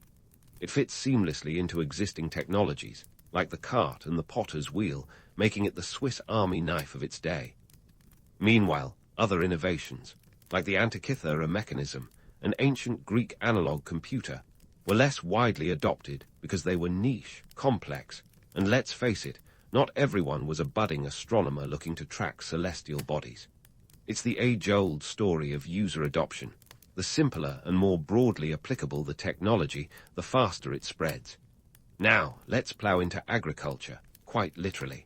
The plow was a game-changer, turning over more soil with less effort, leading to bigger harvests, and you guessed it, more food. This wasn't just about feeding the masses, though that was a nice perk. More food meant population growth, the expansion of cities, and a complex web of trade and economy. Imagine farmers in ancient Sumer using their new plows to turn the earth, watching their yields grow like never before. It's like upgrading from a flip phone to the latest smartphone. A whole new world of possibilities unfolded. But here's a twist. Not every society embraced the plow with open arms. In ancient Egypt, the soil along the Nile was so rich and fertile that simple hoes sufficed. The Egyptians stuck with what worked, which tells us something crucial about innovation. Context matters. The best technology for one society might be redundant for another. It's like trying to sell snow boots in the Sahara. Sure, they're great for winter, but not everyone needs them. Speaking of innovation, let's not forget about ancient China, the birthplace of papermaking, gunpowder, and the compass. These weren't just nifty gadgets. They were transformative technologies that reshaped the world. Take paper, invented around 105 CE, which revolutionized information dissemination. Before paper, knowledge transfer was as slow as molasses, relying on cumbersome bamboo or silk scrolls. Paper changed all that, making information as accessible as a street vendor hawking his wares. Gunpowder, meanwhile, was the explosive catalyst for change, quite literally. Developed in the 9th century, it started as a search for immortality, but ended up powering everything from fireworks to warfare. The compass, another Chinese innovation, charted new courses for exploration, guiding sailors across uncharted seas and opening up new trade routes. These inventions weren't just technological milestones. They were the building blocks of a new world order, reshaping economies and societies in ways akin to the digital revolution today. But not all tech stories are success stories. Take the ancient Greeks and their steam-powered gizmo, the earlipple. Invented by Hero of Alexandria in the 1st century CE, it was essentially a simple steam engine. So why didn't the Greeks kickstart an industrial revolution? For one, it was more of a parlor trick than practical technology. It was a flashy demonstration, sure, but it lacked the economic necessity and infrastructure to be scaled up. It's the ancient equivalent of a tech demo that never makes it to market, shiny, but ultimately shelved. The adoption and impact of technology often hinged on socioeconomic factors. For the Romans, road building was a technological marvel, enabling the rapid movement of troops, goods, and information across their vast empire. These roads were the arteries of Rome, stretching over 250,000 miles at their peak, facilitating trade and military campaigns, that would make modern logistics companies sweat. The Romans understood that infrastructure was power, a lesson as relevant today as it was 2 millennia ago. And while we're on infrastructure, let's talk aqueducts. Rome's aqueducts were feats of engineering genius, transporting water over long distances to supply their burgeoning cities. This wasn't just about hydration, it was about public health, sanitation, and urban planning. Clean water meant fewer diseases, more productivity, and a thriving population. The aqueducts were Rome's answer to urban challenges, a testament to the power of technology to shape societies. Yet, for all their innovations, ancient societies faced the same challenges we do today: how to balance progress with sustainability. The deforestation caused by Rome's insatiable appetite for timber led to soil erosion and ecological strain, a cautionary tale for any society caught in the throes of a tech boom. It's a reminder that innovation comes with responsibility, a lesson that echoes through the ages. So, as we marvel at the innovations of the ancient world, let's also recognize the timeless dance between necessity and invention, between progress and preservation. Every wheel that turned, every plough that tilled, every aqueduct that flowed, was a step forward for humanity, each one a testament to the ingenuity and resilience of our ancestors. And as we continue our journey through history, let's keep our eyes open for the next big idea, the next breakthrough that will carry us forward, just as the wheel and plough did for our forebears. Stay tuned for the next chapter, where we'll dig deeper into the societal impacts of these innovations and explore how ancient tech set the stage for the modern world. Because, as history teaches us, from the simplest wheel to the most complex machine, it's all connected in the grand tapestry of human progress. Now, as we pivot from ancient tech into the nitty-gritty of daily life, buckle up for a tour through the social hierarchies and gender roles that made ancient civilizations tick. Spoiler alert, life back then wasn't all banquets and bacchanals, unless, of course, you were part of the 1%, the original toga-wearing elite who had it made. For the rest, life was a bit more grindstone than grandeur. Let's start with the class system, that ever-present pyramid scheme of power. In Egypt, society was stratified like the layers of a well-baked baklava. At the top, you had the pharaoh, who was basically the human equivalent of a blue-chip stock, divine, untouchable, and guaranteed to hold value. Below him were the nobles and priests, who acted as the middle management, running the show while the pharaoh took credit. These guys held the keys to the kingdom, literally, if you count the granaries and temples they managed. The bulk of the population, though, were farmers and labourers. These were the folks who built the pyramids, not with alien technology, mind you, but with sweat, toil, and a diet that would make a modern nutritionist weep. We're talking bread and beer, the staples of the ancient Egyptian diet. Forget your keto or paleo trends. This was the real bread and circuses deal. These workers were paid in rations, their labour traded for sustenance rather than cash, because who needs money when you have a pyramid to build, right? The Romans had their own take on social stratification, with a system as rigid as the marble columns of the Senate. At the top sat the patricians, the elite families who traced their lineage back to the founding of Rome. These were the folks who called the shots, owned the land, and determined the course of Roman politics. The plebeians, or commoners, were the working backbone of society, from farmers to tradesmen. Their lives were a constant juggling act, balancing the demands of labour with the whims of the patrician class. And then there were the slaves, the unfortunate souls who were the ancient world's ultimate commodity. In Rome, slaves made up about a third of the population. They were bought, sold, and traded like livestock, their fates determined by the economic tides of the empire. The harsh reality was that for many, life was a relentless cycle of labour with little hope of freedom. Yet, some slaves, particularly those with specialized skills, could earn their freedom, becoming freedmen who, while still looked down upon, had a shot at a better life, a bittersweet reminder of the system's brutal pragmatism. Now, onto gender roles. If you think the glass ceiling is tough today, try breaking through the stone ceiling of ancient patriarchy. Women in ancient Greece, for instance, had about as much freedom as a bonsai tree, pruned and confined. They were expected to run the household, bear children, and stay out of the public eye. The ideal Greek woman was seen, not heard, her life confined to the domestic sphere like a well-guarded secret. Yet there were exceptions. Spartan women, for instance, had more rights than their Athenian counterparts. They could own property, receive an education, and even participate in sports, though they probably weren't signing up for the ancient equivalent of the marathon. This was less about gender equality and more about practicality. With Spartan men often away at war, women were expected to manage affairs at home, proving that necessity is the mother of equality. Meanwhile, in ancient Rome, women had a bit more leeway, especially if they were from wealthy families. They could own property, run businesses, and influence politics behind the scenes. Take Livia Drusilla, wife of Augustus, who wielded power with the subtlety of a whisper but the impact of a shout. Yet, for the average Roman woman, life was largely dictated by her father's or husband's status, her identity a shadow cast by the men in her life. Despite these constraints, women found ways to exert influence. In Egypt, women could rule as pharaohs. Take Hatshepsut, for example, who donned the ceremonial beard and ruled for over 2 decades. Cleopatra wasn't the exception.